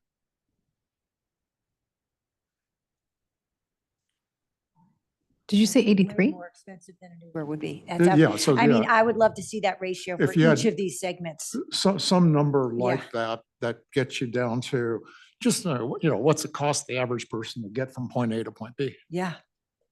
Because there has to Or be. what's cost the city to get? A What to B? was, sorry, was that, just interested, was that factored into the decision to replace the shopper shuttle, the fact that the per rider cost was so high? That was one of the reasons. We just thought it would be more useful and it would be a better service if we were able to provide not just shuttle, a program just for people trying to access shopping in other cities nearby, but provide a program that could be of a lower cost, but also provide more benefits to users. So it wouldn't just be limited to shopping, that this service could be used for people getting to doctor's appointments in adjacent communities or nearby communities, people getting to go visit their friends, go visit the church. That service would be more useful than a shuttle that is just strictly dedicated just for shoppers. I'll also add just that the shopper shuttle only runs in the mornings on the 4 days a week. So it's like 9 to 1 p.m. Whereas the TNC would have a more daily, they could ride it in the afternoon instead, if that worked better with their schedule. Yeah. Did you, this is a clarifying question, but what was the mechanism for they're paying $4 and then the city covering up to 24? Was it do they submit a expense? So how this works is that let's say if you're using the app, if you have the Uber app, you use the Uber app, you have your credit card attached to it. And this is just if you have the app and you're trying to request a trip through the app and you are a member of this program, you will book a trip. It will charge you $4 for that trip. And then if that trip costs more than $24, then you will be responsible for any of that cost above that. What happens to the 16?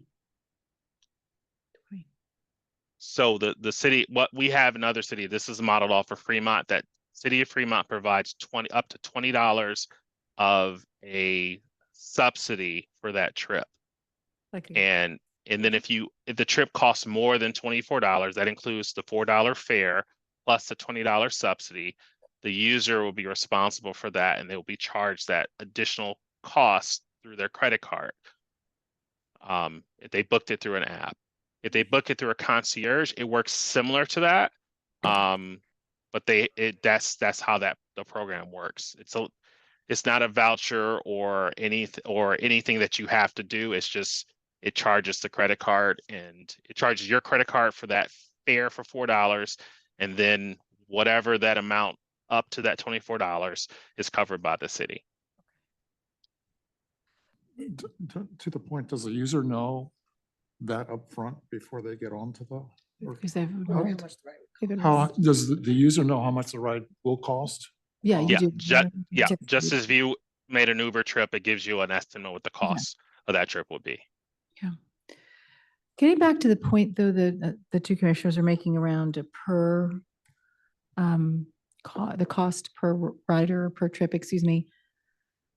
Do you have, by any chance, Marvin, do you have that calculated for the Crosstown Shuttle, Marsh Road and Willow as you provided for the shopper shuttle? Yeah, I just typed the numbers in. So, and this Okay, is, thank you. so in 2019, the cost per trip for the Willow Road shuttle was, per rider was $17.05 Okay. per trip. And of course, since the ridership has declined, but the cost is the same, that is now at $53, which is kind of the reason why the study is taking place and we're doing the study because we wanted to find a way to get increased ridership on this service so we can get that cost down. And transit service is basically for buses, whether you have it full or empty, it costs the same to run that bus. And so the more people get on the bus, the more cost effective the service is. So that's when we do these analysis and these projects, we always look at ways to get more people to use the service. And also, as we mentioned in the recommendations, provide other ways that can help support the service better. So that's part of the recommendations as well. Okay, I think we're getting into feedback maybe. So maybe we have a pause. I just had one Yeah. more general question. And is there a designated bus stop and sign? I saw the one on that one picture that's over by the train station, but as you go into Sharon Heights and say you go into the Safeway Shopping Center, are people really familiar with where the stop on off is? Yeah, so most of our stops have a bus stop sign. Sometimes they have a schedule holder, depending on the sign type. And then some locations where it's like on private property, there's not always a stop sign. So like for the Sharon Heights Safeway, I think there's in our schedule, we have a notation that the stop is next to some type of structure or something like that. So they know to go, wait there. Thank you.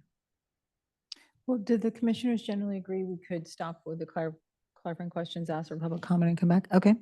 So let's do that. Thank you. Kevin, can you please call for public comments on this item?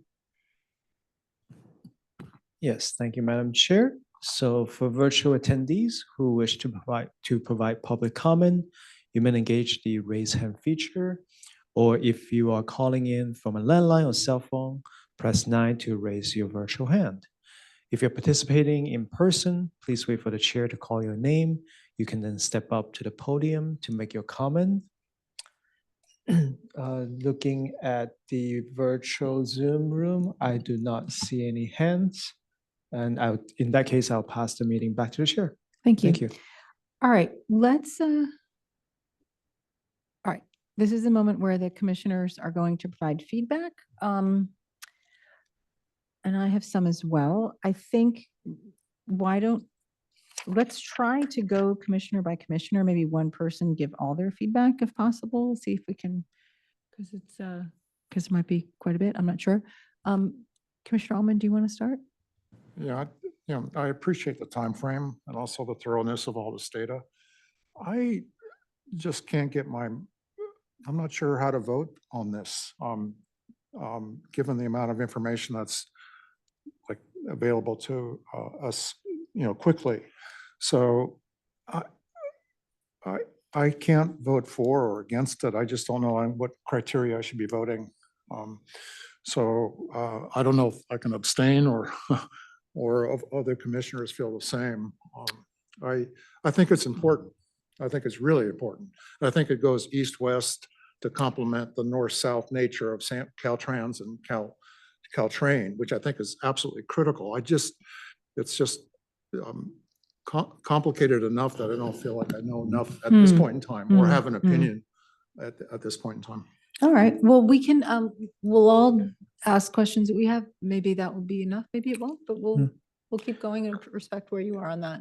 If I may just interject through the chair, would it be helpful for the commission, since we do have a preferred plan, which, and I think at some point, both Marvin and Christiane had identified what the changes are between the existing service and that preferred plan. Would it be helpful if they provide that difference, a summary one more time? They recap that, sure. Recap That's a good that, idea. and then That's a good idea. therefore focusing on just the preferred plan, right? Yes. Because the other two plans are a variation of that Yes, preferred plan, depending on budget availability. So therefore, maybe hearing that summary one more time would kind of help you make that decision moving forward. I don't know if that's okay with Christiane and Marvin.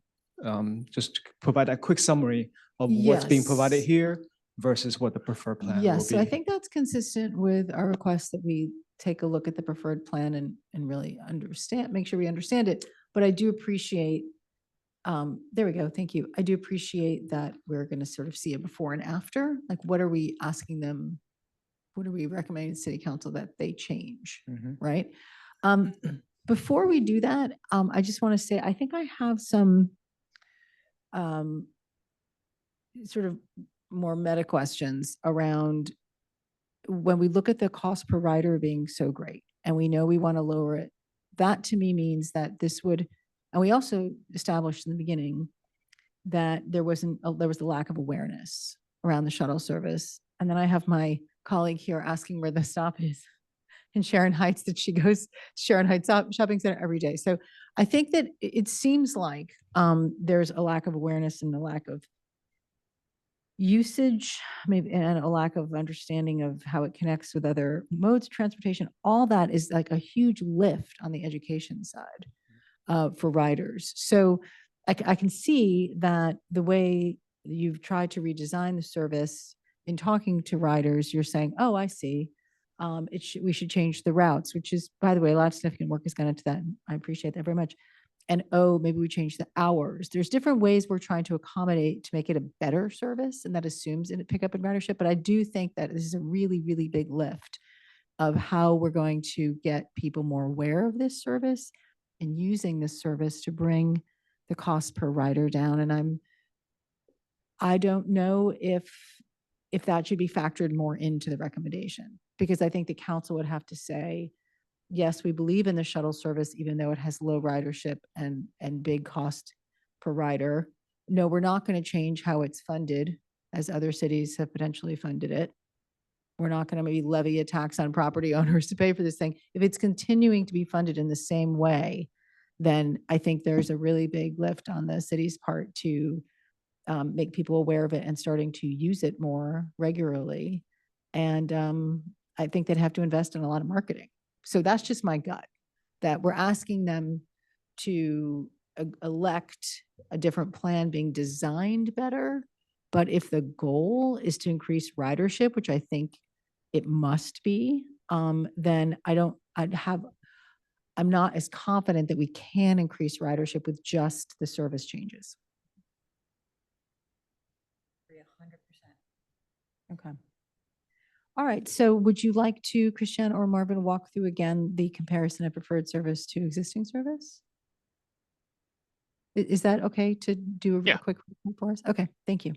Yeah, and I want to thank Christiane for this table. I think it's really helpful in laying out the changes between it. So, existing service, commuter shuttle, community, and then the community door-to-door shuttle service. the preferred service plan increases the frequency of the 30-minute headways for commuter shuttle. In additional, it has bidirectional service, so it works in both directions, which in and of itself helps encourage more people to use it.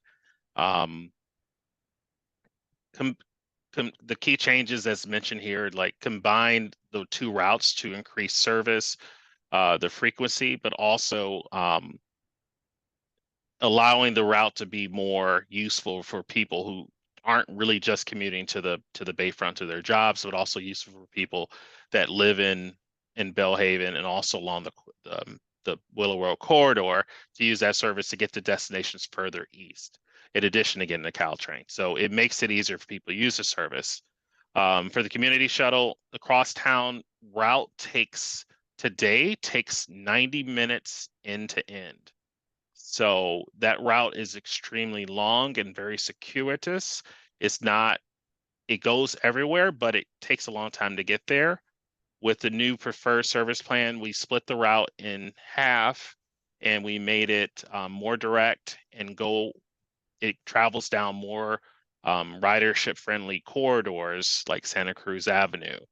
And it operates at a 60-minute headway as opposed to the existing 90-minute headway. So we improved the frequency, improved the speed of the ride so people can get to their destinations faster, and also made sure that it ran more during the day. For the shopper shuttle, it operates currently 4 days a week, as Christiane mentioned, in the morning, replacing it with a more comprehensive and a more complete TNC program.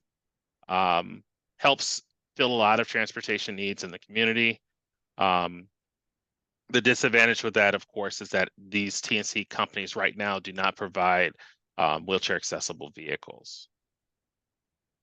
And I want to thank the commission, because I think this is, as you mentioned, this is a challenging thing to be introduced to at the end of a 18-month process. And it's a lot of information to take in at once, and I'm happy to answer any questions in addition to just explaining the differences between the preferred service plan. And I also wanted to just support the understanding that when our other recommendations of it is important that we do that that we increase the marketing and the knowledge of the shuttle service for it to be successful in the future, and it is part of the recommendations in the report. Okay. I made some comments earlier. I have a few other things to say, but I'd like to give commissioners another chance. So does anyone else want to chime in? No.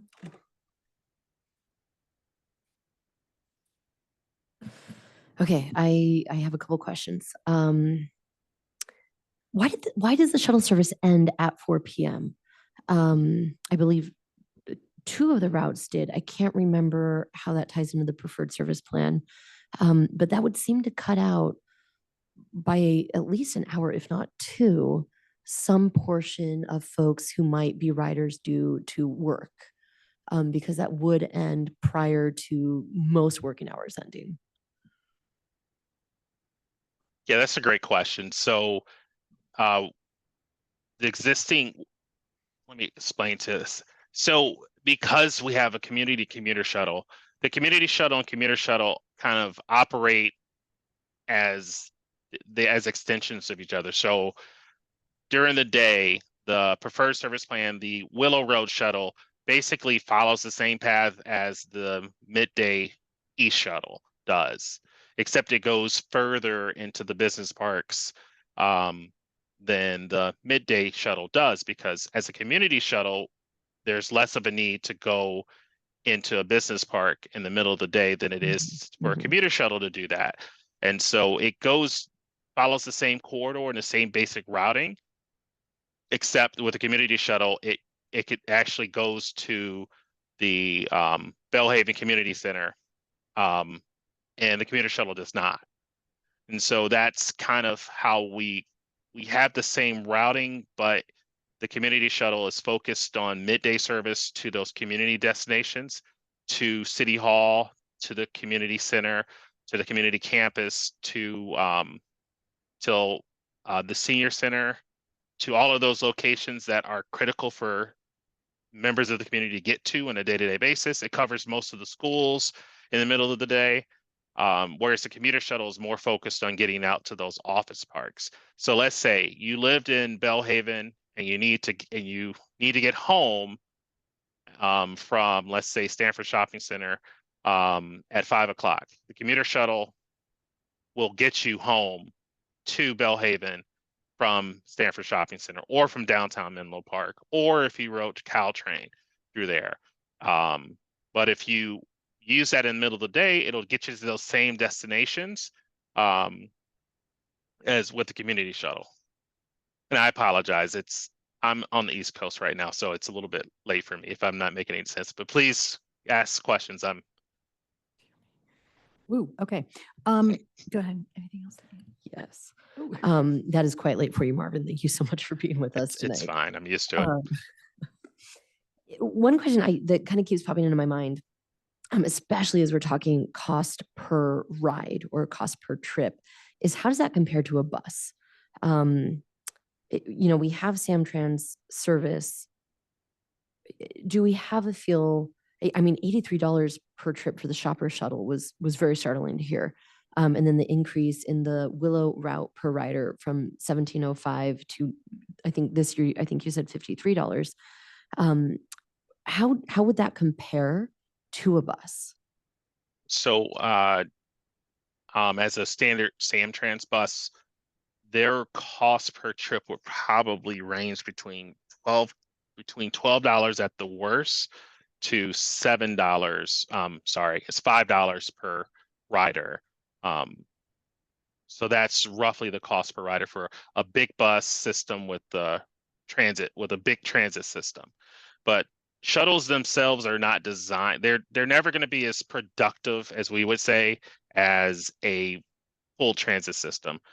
That's not what they're there. Their shuttles are designed to bridge gaps within the existing transit network for communities and for specific users. So their cost per trip will always be higher than a regular fixed route bus, because Samtrans has reduced service to areas within Menlo Park because it found out that the ridership it was generating wasn't enough to make it productive enough for them to maintain that service. So that's when a community shuttle comes in to kind of bridge that gap and provide that access to service that Samtrans just cannot do, because they're a big transit, they're a regional transit provider. And so I think it's always helpful to understand the purpose of the shuttle is to kind of fill those gaps that big transit agencies won't fill, and kind of provide that first and last mile coverage that you just simply wouldn't have without it. Thank you. That was very clarifying and quite helpful. Do we have projections about increased ridership based on the preferred service plan, with the route, it being faster, bi-directional? Do we have any sort of prediction or analytics as far as how much we think that ridership might change and hopefully improve? We don't.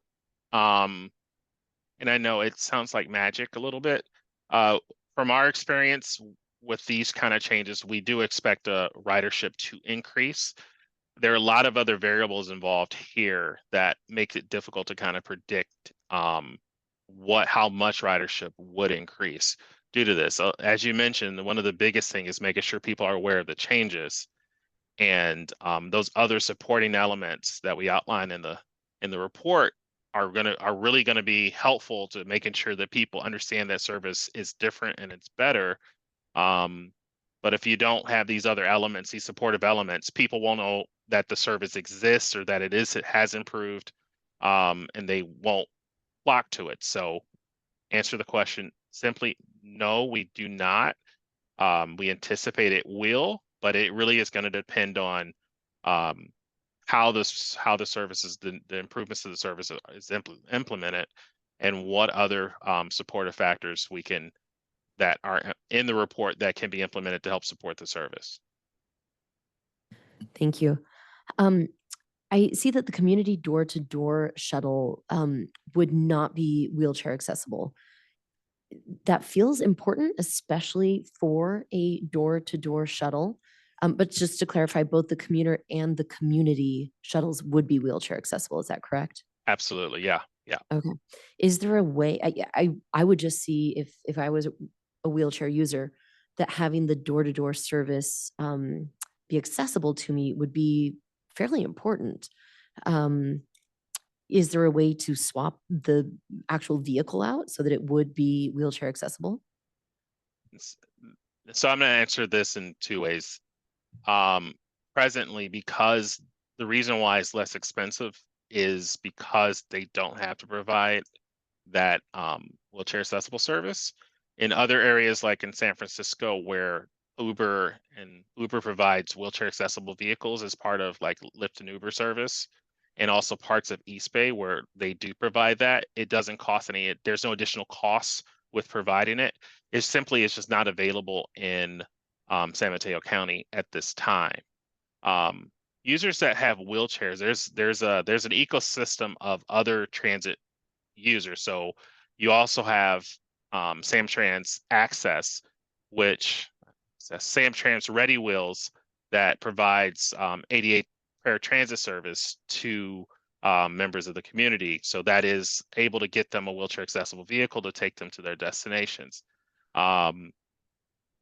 Also, the community shuttle and the commuter shuttle basically have wheelchair accessibility, so people in wheelchairs can use them. But I admit, I mean, this has come up in a lot of our meetings that we don't have wheelchair accessible vehicles for our community door-to-door service through the TNC program. So in the future, if Lyft and Uber do provide that WAVE service, that wheelchair accessible vehicle service, then that's something that could easily be added on to the program, and no additional cost, of course. Anyone over there have comments, feedback?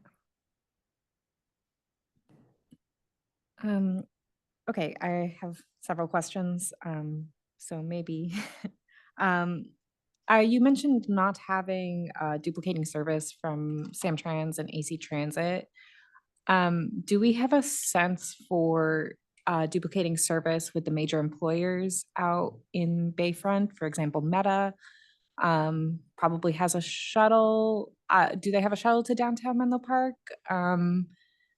And just understanding the interplay between those like ridership trade-offs, for example? Yeah, that's a great question. Meta does not have a shuttle. As far from our last meeting with them late last year, they did not have a shuttle to Menlo Park. They do have a micro transit service for only exclusively for their workers right now that does cover Menlo Park and also neighboring cities around there, but they do not have a shuttle to downtown. Sorry, you said they don't have a shuttle, but they have a micro transit, so they do have smaller buses that go from Meta to downtown? Yeah, they're micro, and it's exclusive to Meta employees too. Yeah. I would also caution and say that that service, I believe, is only peak service. It only operates during commute hours. Another important thing to mention with Meta is that because they're not open to the public, how can I put it?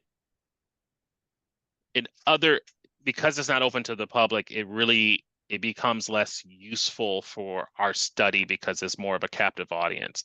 They do provide service to get their workers into their campus, but generally those workers don't leave their campus because they have everything there. If you've heard.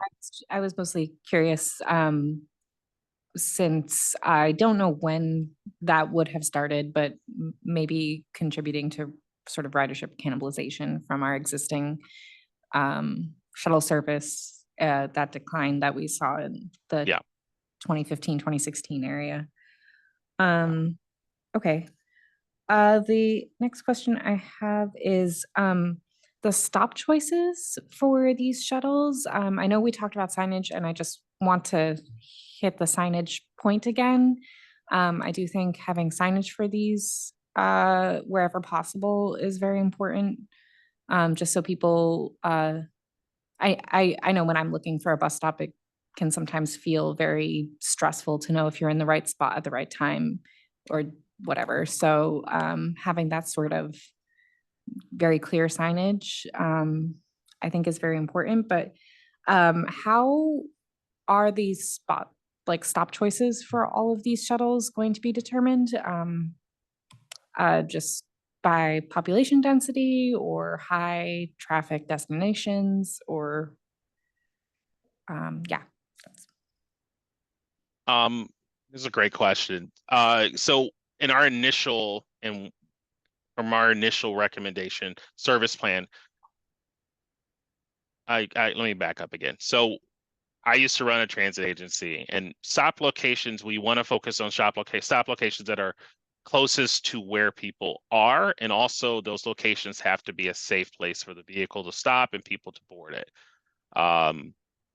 We want to stay away from, these are just general best practices. We want to stay away from locations that are secluded and away from where people normally would walk or be. As part of this process, we did identify some possible locations for stops, but as this gets closer to implementation, those stop locations will be more solidified. Another one of the key things we kind of did in this part of this process is that we did add more stops to the routes in areas that we felt needed more service, to kind of make up for the fact that the routes that people may have to walk further. We wanted to have people to be able to have the stop spacing will be closer together because of that. Okay, thank you. I do know you could, just because you mentioned the Willow Road corridor earlier, and I do know that there's only one stop between Middlefield and 101 for the Willow Road shuttle right now, which is like over a mile or something. So that is quite a long walk for many residents who live in that area who might want to use it, and that could be a ridership booster if the stops are closer. Yeah, yeah, I agree with that. If I could just add a little context about the stops on Willow Road, because we get funding from the San Mateo County Transportation Authority. When we do that, Samtrans also reviews our routes and shuttle stops. And so sometimes they ask us to change the stops because they don't, it's kind of similar to what we talked about cannibalization. They don't want us to, do the exact same route as they offer. So sometimes, I think recently we did combine some stops on Willow Road a few years ago because of their request. Thank you. And I don't know, maybe this is sort of a philosophical question. But I guess the goal for these shuttles, is it primarily access for residents who maybe don't have a car or prefer not to drive or are unable to drive? Or is it sort of tying into our, reducing vehicle miles traveled goals and things like that? It's just kind of philosophical question. So I would say both. And as we mentioned at the beginning, right, we have two kinds of shuttles, a commuter shuttle and a community shuttle, and they have different purposes. Right. The community shuttle is more geared towards the residents and taking them to other destinations in the city. So they might not, have a car, or they don't want to rely on a car. And so it's helpful for them. And then the commuter shuttle is often, we don't want people to drive to Menlo Park to work. If they hate the train, then they have another option, the kind of what we talked about, the first and last mile, so that they don't have to drive, because even though they don't work near the train station, there'd be a shuttle there that could take them to their employment destination. Okay. Sorry about the late hour, Marvin. It's fine. Go ahead. Okay, here we go. So I have a few clarifying questions, and then I have my own take on what I would do to maybe add some information to this before taking it to city council. So clarifying questions, the community shuttle and the preferred service plan, what are the hours? I know you mentioned that some feedback you got was that there was no service on weekends and evenings, and it strikes me that the community shuttle then would be the one that would have service on weekends and evenings. So what is the answer there? The community shuttle, as just due to the budget constraints we have, only operates during weekdays. During weekdays? Okay. Yes. And so that wouldn't change in the preferred service plan? That would not change in the preferred service Okay. plan. And then my other question was earlier on in the presentation, you mentioned that other communities do not manage a commuter shuttle and a community shuttle, but that's unusual, right, to have both. What do they do? So the example we used in our is San Leandro. So San Leandro operates a senior shuttle, a senior and a community shuttle through the city's Department of Recreation.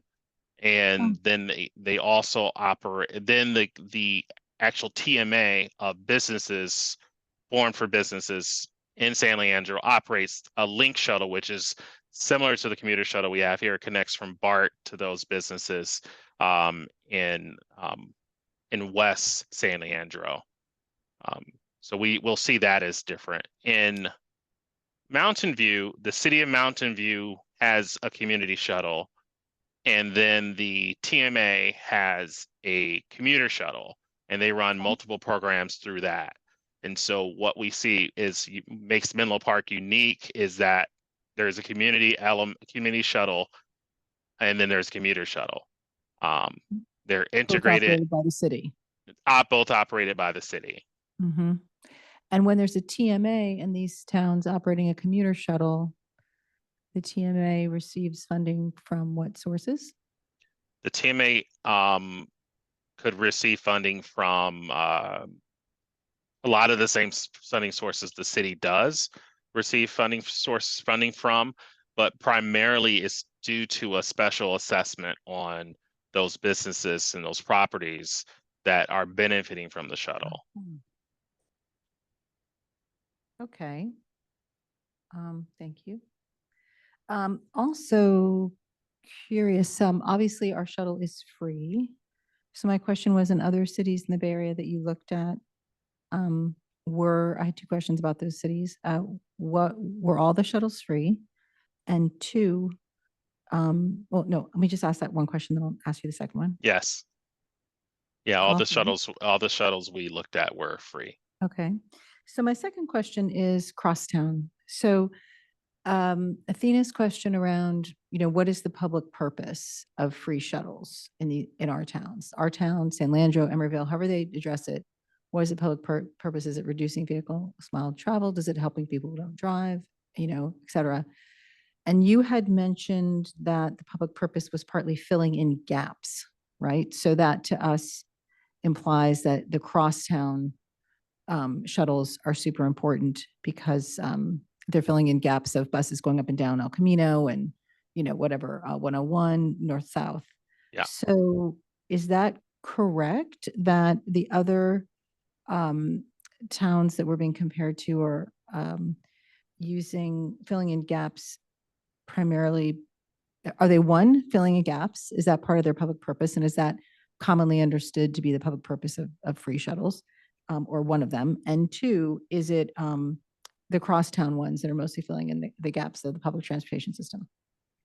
Yeah, it's in Emeryville, it fills the gap of getting people from those shopping areas and those workers from those shopping areas from BART to them, and from the same thing in San Leandro, getting the workers from BART to those jobs. The community shuttle, your community shuttle, it was identified earlier is that most of your transit routes are going north-south, they're not going east-west. And especially for West Menlo Park, there just isn't a lot of like normal transit service there. So it does help fill that gap in service that Sam Trans isn't serving with the shuttle. And that's what the Crosstown kind of does today. It's filling those gaps and getting into those areas that simply there isn't any other alternative transit service. And same thing can be said about Mountain View and other services. They're literally just trying to get to those areas that most larger transit operators just aren't going to want to serve. And that's the Okay. reason why they're free as well. Okay. Oh, sorry, Commissioner King, go I ahead. just had a follow-up question, and that was, do you have a profile for the rider that rides each of these different types? The commuter, the community, and the door-to-door? Age? We have Handicap or not? Right. We have from our survey data from both the community survey, and we asked them to identify themselves as their disability, their age, their income and demographics. We have that information, and also we cross-reference it to if they actually use the shuttle. We also have the onboard surveys, which riders are able to fill out and tell us about themselves and where they were coming from. So specific profile for commuter generally is a commuter. They're trying to get to work. They're usually using Caltrain, or in a couple of two of the users were actually Menlo Park residents that use the shuttle, that lived around downtown and used the shuttle to get to those jobs out on Bayfront. For the community shuttle, it's all types of users. We have students using it, older adults, some disabled people, but mainly it's older adults that have been using the community shuttles to access resources within the city, whether they go shopping or to get to doctor's appointments. Okay, I'm going to pick up on what you asked. So is there an increase? So now let's talk about going to the city council with this, right? So you're going to the city council to show them the study, and you're making this recommendation about going from existing service to preferred service plan. So is there an increase in cost to the city for going from existing service to preferred service plan?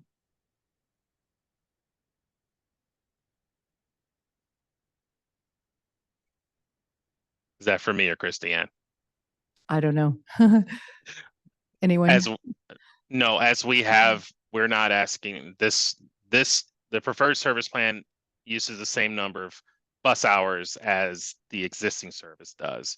So there wouldn't require any additional funding from the city for that. Okay. Okay. Good to know. Does that mean that you don't have a bid for the years following 2025 for the existing and preferred service? Are you assuming no increase? Yeah, so this is just based on, the existing number of hours that we have today. And so, yes, if costs increase, which they're likely to, and I mean, increase a lot, right? Because we have seen a cost increase, but they've just been escalated based on the contract we've had with the vendor. Then, yeah, we might not be able to do the preferred service plan. We might have to look at the reduced service plan. Which would be part B of, I mean, this is just to present the plan.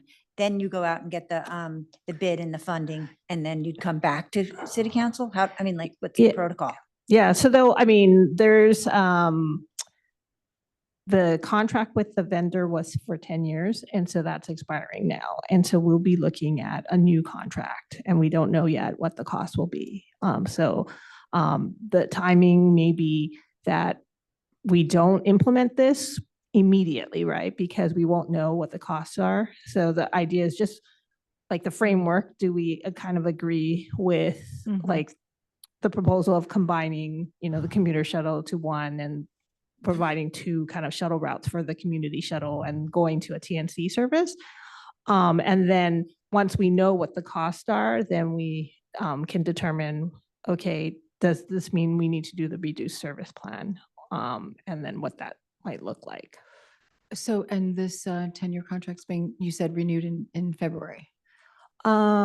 It's the process is going on right now in terms of looking at proposals and such. So And- the I think the February thing was the the grant for this particular study. I and understand the grant for yes. this study. Okay, is that what, okay, okay. Yeah. Yep. Would the next contract also be for 10 years? So we are looking at a 10-year commitment.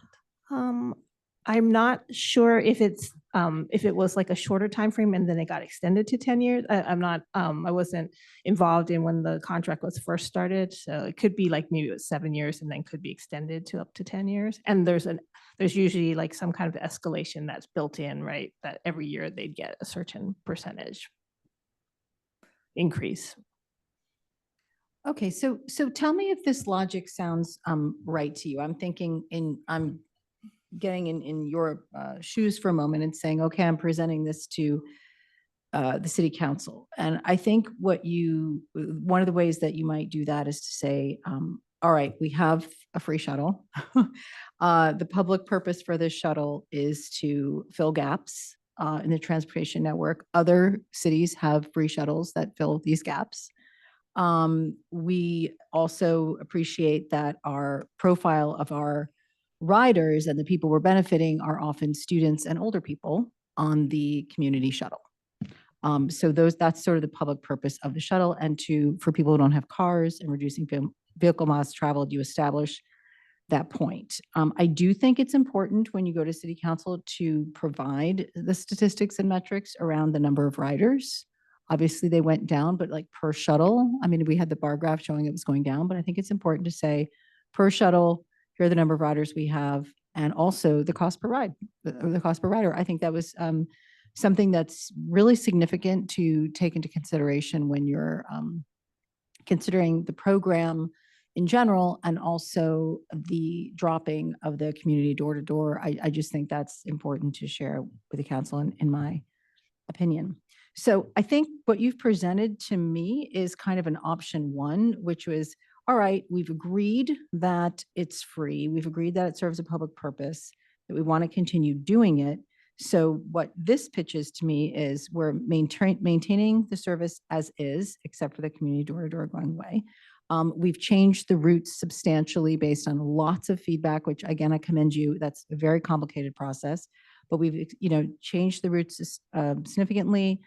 Maybe the stops as well, et cetera. We've taken off parts of the routes that weren't productive. We made the community thing into 2 things instead.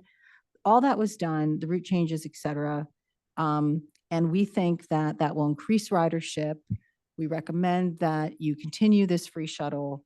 And maybe you say, because it might be nice to have a goal, like the goal is that we'll increase ridership by a certain percent and we'll bring the cost per ride down by a certain percent. I think if I were on the council, I'd like to hear some goal. Where I come out on this though, is that I feel like there's a slide missing. I feel like there's an option 2 missing a bit for the city council to consider. And for me, it's almost like, I don't know if I'd sign a 10-year contract, because for me, this is like, okay, here we are. We think it should be extended, but the funding is an issue, right? You're concerned that the funding might be reduced. You're concerned about increasing costs if you lock yourself into a 10-year contract. For me, I think option 2, I would say to the city is, we'd like to suggest continuing this for X number of years. Maybe that's with these changes, maybe that's 2, 3. I don't know how long you would need to give a pilot to show whether there's a pickup in ridership and that all this has been effective. But I think that if I were going to the council, I might want to say other options include, right? Like charging a fare for the commuter shuttle, doing it like they do in these other towns, the commuter shuttle, where they have a TMA run it and they assess those properties and businesses a percent of the cost. Seems perfectly reasonable. They're doing it in a lot of neighboring towns. Why don't we do it here? I'm more concerned about the older people and the students from a public purpose perspective being, giving them a free shuttle than maybe giving commuters. I don't know who those commuters are, but again, if they're doing it differently in other towns and they're getting other funds through an assessment or whatever, and it's not just the city writing a check, I think that makes sense to suggest that, the option 2 is sort of pilot this, keep us going for now, but do we consider changing the structure of the funding on this and maybe even in creating a TMA the way other towns have done?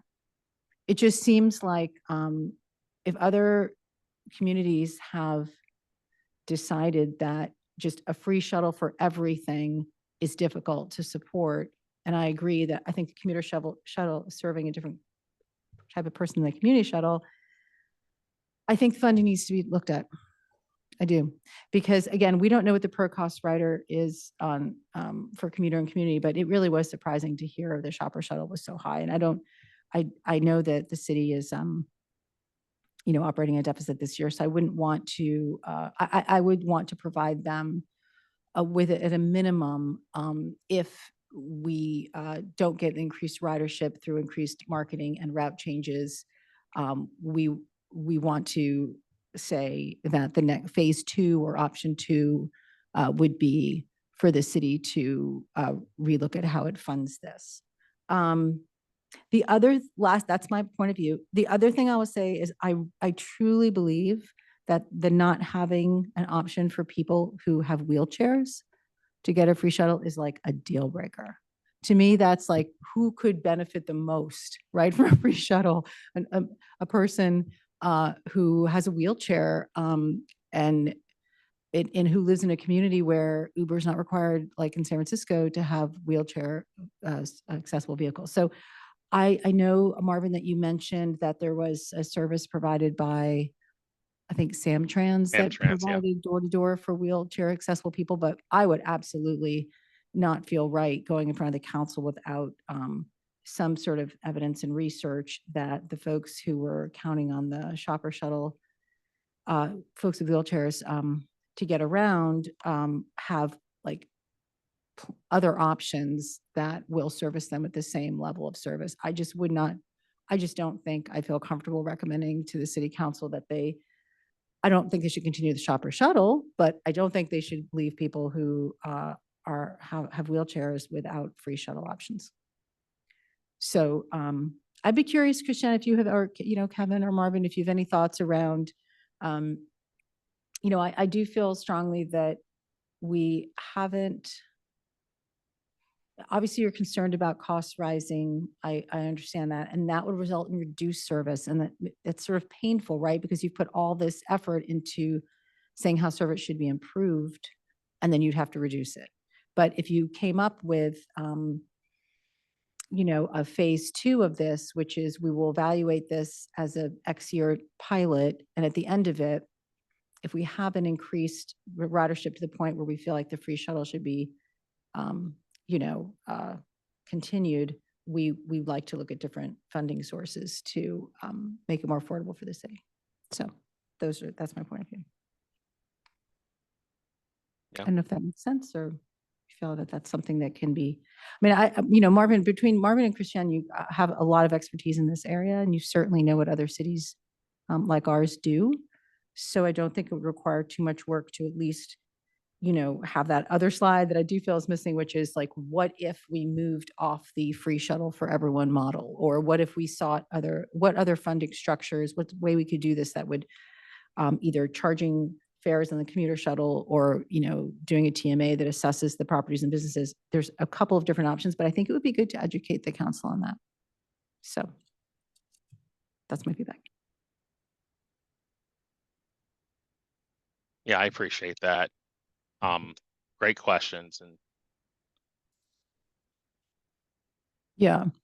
So I guess in terms of doing like a, excuse me, get back to language again. Provide feedback and recommend the city council accept the comprehensive shuttle study report.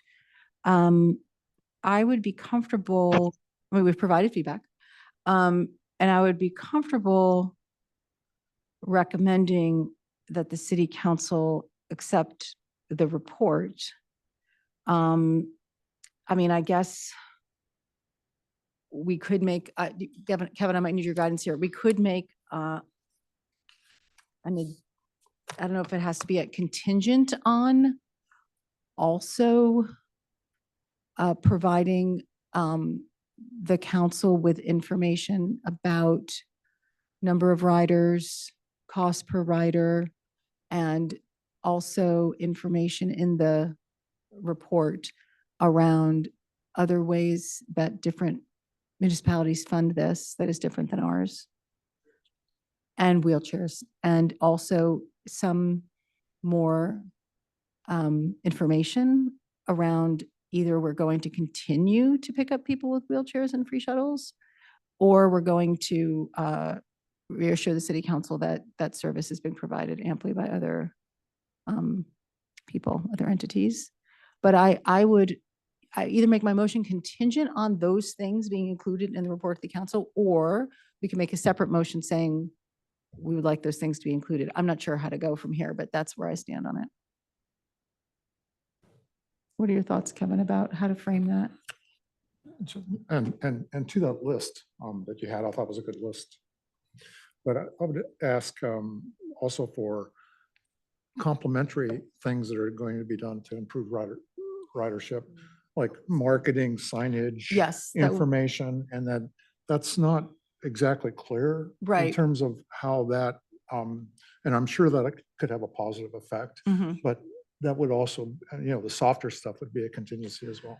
No, I agree. And also, honestly, I don't know how to attach a number to that of cost, but I think the city could calculate that. Like if we were going to do a marketing campaign and like mail everyone in the city with a map or schedule, I don't even, I think, or put something on the website, like I think you could probably do a ballpark Or number. just provide the number, just say, look, this is what it might cost. Yeah. But also the effect that it may have in terms of what the hypothesis is. If we do this, this is Yes. what we expect. If we do this commuter thing, this is what we expect. Mhm. So kind of a comparison between what we are at now in terms of rider, cost per rider, marketing, complementary services, that type of thing, and what we expect we could be at, knowing full well this is a really subtle thing, Mhm. but it's a guess. Mhm. And that upon that basis, someone could actually have an opinion, I think. Yeah, yeah. Well, on that note, it's almost like we need to put forth add along some kind of pro forma statement on ridership and how marketing and education could enhance that. The other thing that I think could really tweak who uses what, and why I worry about locking ourselves into some 10-year shuttle agreement, is what if the scales tip in favor of the TMC, which is a lower cost per rider option, and we see more utilization of that, yet we're locked into some shuttle contract with a shuttle company that doesn't allow us to take our funds and utilize them elsewhere. I don't know how that gets covered in something like this, but I worry about, this is a wonderful option that's been presented, and we could see a significant uptick in those utilization rates. And given that that happens, how can we shift the scales on that in terms of funding? So just to clarify on the shuttle vendor, it's not directly with Menlo Park and the shuttle vendor, right? It's with Samtrans and the shuttle vendor, because the shuttle vendor provides shuttles for all shuttle or I guess shuttle operators in San Mateo County. So commute.org, who does a lot of the commuter shuttles for other cities, like South San Francisco and such, they manage the shuttles for those cities. They don't manage the Menlo Park ones. And so that contract is for all, and then I think there's a couple other cities that might have a community shuttle that then, do like, I don't know if I can't remember if it's like a three-way or, three-party contract, or if we just have a contract directly with Samtrans, and Samtrans has it with the vendor. So we don't necessarily get to choose. I mean, we can, provide input, but it's not like the agreement is directly with Menlo Park. So to that point, what is a Menlo Park's commitment then? What is Menlo Park's commitment going forward? What would be? It's not 10 years, it's. Yes, I think so you saw we typically do like a 2-year budget. That's partially because that's how the grants come out. They usually do like a 2-year grant cycle. And so that's how we fund the shuttles. And so then we do a new MOU or an amended MOU with Samtrans and then the grant agency to help pay for the shuttles. Okay. Well, let's see. I'm just going to give it a shot. I don't know. That my motion, get my thoughts together. My motion would be that we recommend, I'm going to go out a little hard here and you can all, reel me back if you need to, but that that the commission recommends that the report be presented to the city council with the following additions. And that would be information about ridership by type of shuttle, information of cost per ride by type of shuttle. Do we have in this report the information about how the three cities you looked at, Mountain View, Emeryville, San Leandro? Remember that slide? Yeah, yes, that did- information is in the report Okay, itself. and did it say that, was it stated that these cities operate their commuter shuttles, they're operated by the TMAs, and how the TMAs get funded? I don't think it Yes. stated, it did state how the TMAs get funded? Okay. So the report itself is kind of a little bit of a summary because along the way, they provided memos on different tasks. And so one of the tasks was specifically to research the,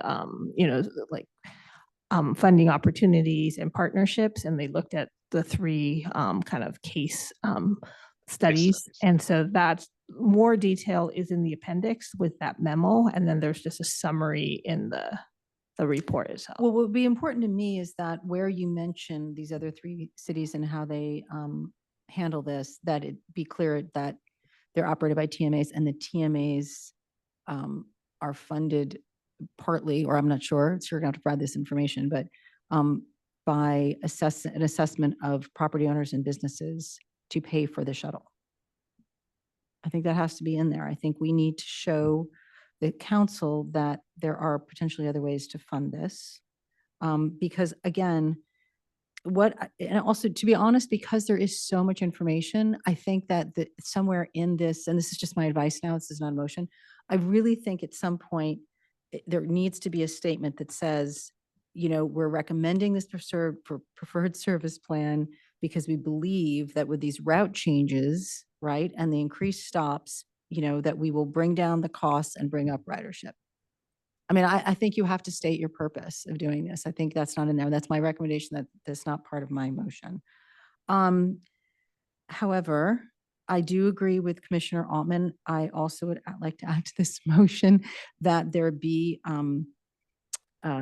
acknowledgement that increased ridership also needs to come with increased marketing, and and there's a ballpark expense of X over 2 years because there is, as you stated, a lack of awareness that you concluded or observed or heard about through the collection of feedback from the public, right? So I think that's a really critical point. And I guess I could stop there. I mean, I personally would want to, in terms of educating the city council, include that, what are the options for funding this differently? Like a slide that literally says, establish a TMAs and assess, et cetera, charge a fare for whatever, just like laying out all the options. But if that's too much, I'll stop there with my add-ons, the motion. And then I do want to say that the commission does not recommend not providing free shuttles to people with wheelchairs on demand unless, as we do with the community shopper shuttle service now, unless the city council, you provide enough information to the city council to have them believe that the existing services will take care of those people's needs, because we don't have that information. The commission has not presented with details around existing services providing those needs. Kevin, I'm sorry, have you been taking notes? Can you repeat it back, or do you want me to try again? I'm sort of walking this through in my head. It's a lot, so I'm sorry if that's not very clear, but I can try again if you'd like me to. Well, yeah, I'm taking notes, but I'm also going to be Okay. maybe looking towards Let's try Christiane again. and All right, Marvin so- to see if So do they people took feel down notes, comfortable and with this then being a just motion, which is yeah. that we as a commission recommend that city staff present this shuttle study to the city council with the following additions to the content.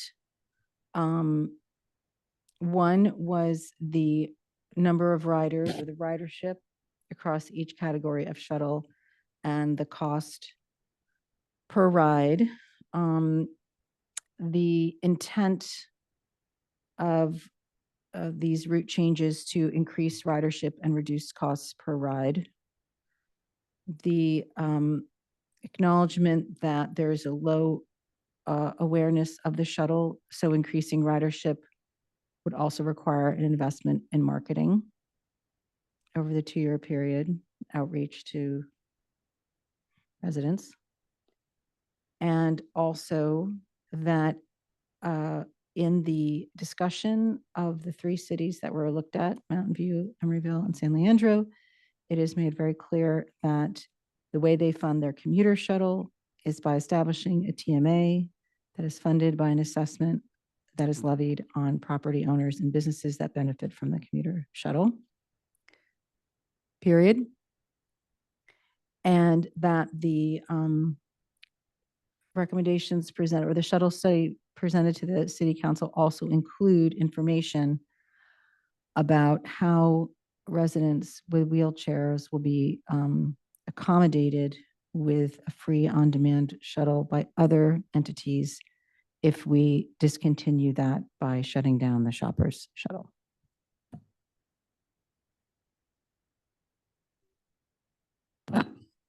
Okay, just maybe looking at Christiane, I know that we do have a tight schedule to turn Yeah. this around for the city council. Does it seem reasonable to be able to get those information before we go to that? Do you city feel that council you meeting? have it? Do you, I'm not trying to ask you to do more as much as put it down on. Yeah, I mean, I think that we have some of this information and some of this information is in the report. So I think we can make it more clear in the staff report too, that of what's there. Yeah, And yeah. what we, and the data we have. Yeah. Yeah. Or maybe it, in here, where you're going to show them the same slide deck, same presentation. We may alter it Okay. based on, the Okay. feedback we've heard from you tonight to Okay. kind Yeah. of like, Yeah. address some of the comments you've given. If you'd like, I'm very happy to help in any way with editing or whatever you need. But anyway, so that would be my motion. I want to say that I'm making this in a really constructive, I'm trying to be very constructive and not critical. I know there's so much work that's been put into this, but I really do want the city council to see the whole picture, and they may eventually conclude 2 years from now, or how many years from now, that they need to adjust and look for different sources of funding. And I want to give them that option to know that that's something that other towns are doing. Yeah. I agree with all that. I think that was great. Okay. But I'd actually say it's stronger. I mean, the importance of a fast decision is this information, Mhm. right? I don't know how the city council can make, a recommendation without that information. Okay. So even if it involves a little bit more work in terms of, solidifying it and bringing it to clarity, I think it actually speeds the decision, because I can't imagine we're the only. Thank you, Commissioner Allman. I do agree with that. Thank you. I think what I'm trying to do is let's hope that with that more information highlighted, et cetera, and provided that the city council will have fewer questions, right? And will see the bigger picture and know kind of how they're steering this. But go ahead. Did you have anything else? I think I interrupted you. I'm sorry. Did I interrupted you? You're okay. Okay. All right. Okay. So that's my motion. Commissioner Allman, do you want a second? Was that your second? He seconding the motion. And I guess, Kevin, if you want to take a vote on that. Okay, great. So we do have a motion and a second on the table. For those commissioners that would like to vote yes to the motion, if you can please raise your hand and just hold it up. I see all hands raised. Can I Great. can I make one comment Yeah. on the motion? Everything in the motion I agree with. I do think these shuttles are serving an important purpose in our community. And I just want to emphasize that, because I know we've gone through a whole lot of, this is very expensive, the ridership has declined so much, but I do think that the goal here is to make it better and increase the accessibility in the community. And I think that's what the motion is for. So just like big picture things. Well, we could add to our motion, sorry, but we could add to our motion because I do agree, sorry, Marvin's like, I want to go to sleep. No, it's fine. Go ahead.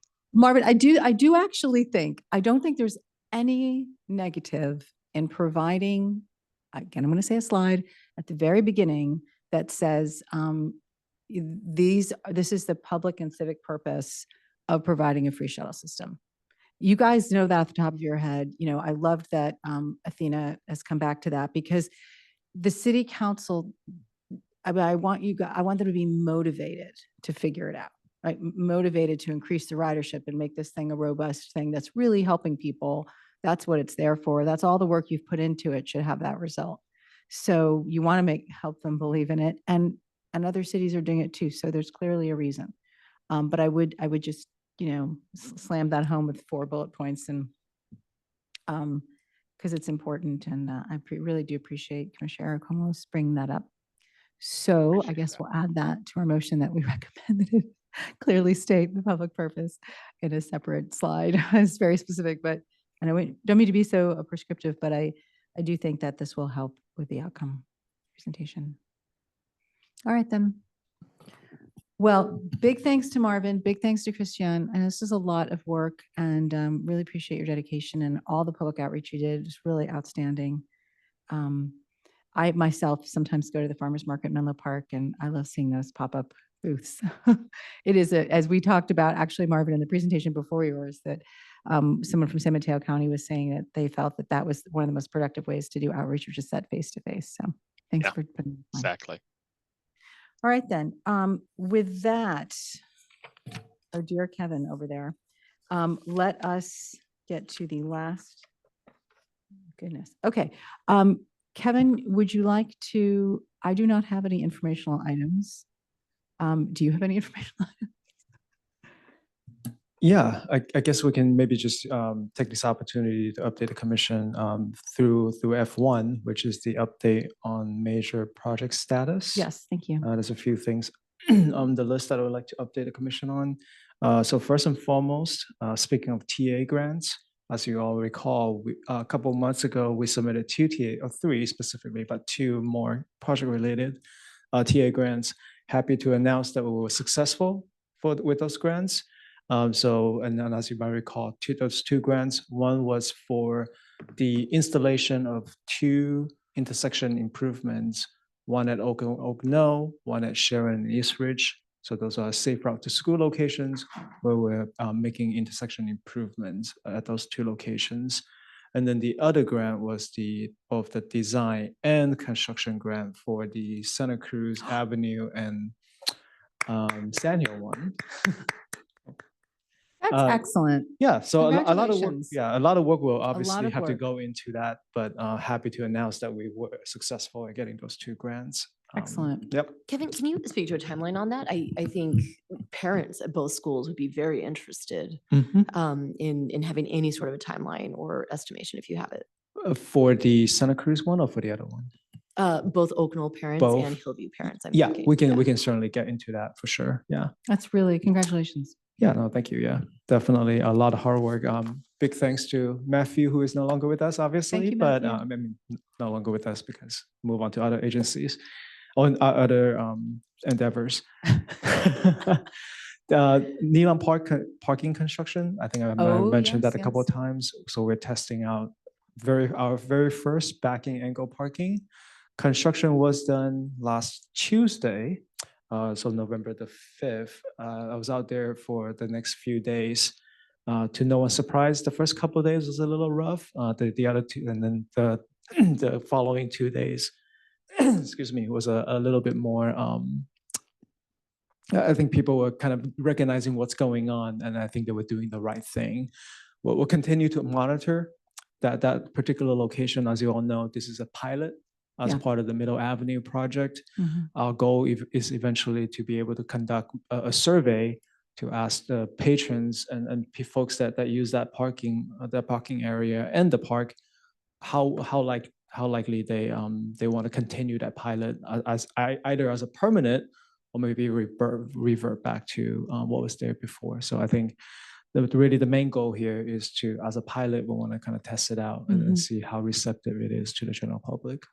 Because Well, thank after you all- for going on site. I think I saw that there were new signs about the parking in back, right? We did put some additional temporary signs Yeah. as we recognize that the existing signs out there were not quite Mhm. getting the amount of feedback to the drivers as we had Mhm. hoped. So we did put out some additional temporary signs, Great. which may or may not we convert them to permanent depending on how. Again, I think it's recognizable that given that it's a brand new configuration for the Menlo Park, some folks are still getting used to it. So as we kind of, as the message gets out there that, hey, there's this new configuration, maybe those signs are no longer necessary. So we just want to be, because again, we want to straddle between making sure that folks know what's going on, and then also not doing some sign pollution of just adding signs out there. Yeah. So. Good point. Yep. The last item, project related, that I do want to update the commission on is I had mentioned at the last meeting that the county is doing an Alpine Road corridor study. So this was kind of that very initial project initiation phase. There was 2 meetings. One was October 16, the other one was actually tonight, conflicting with our commission meeting. I was able to attend the 16th meeting virtually. Thank you. So I just wanted to provide some updates for the commission. Generally speaking, it was one of those kickoff meetings where the county acknowledged that 2017 study that I have mentioned in my email, but then also recognizing that it's been a while, so they're also coming back to the community, hoping to get additional feedbacks.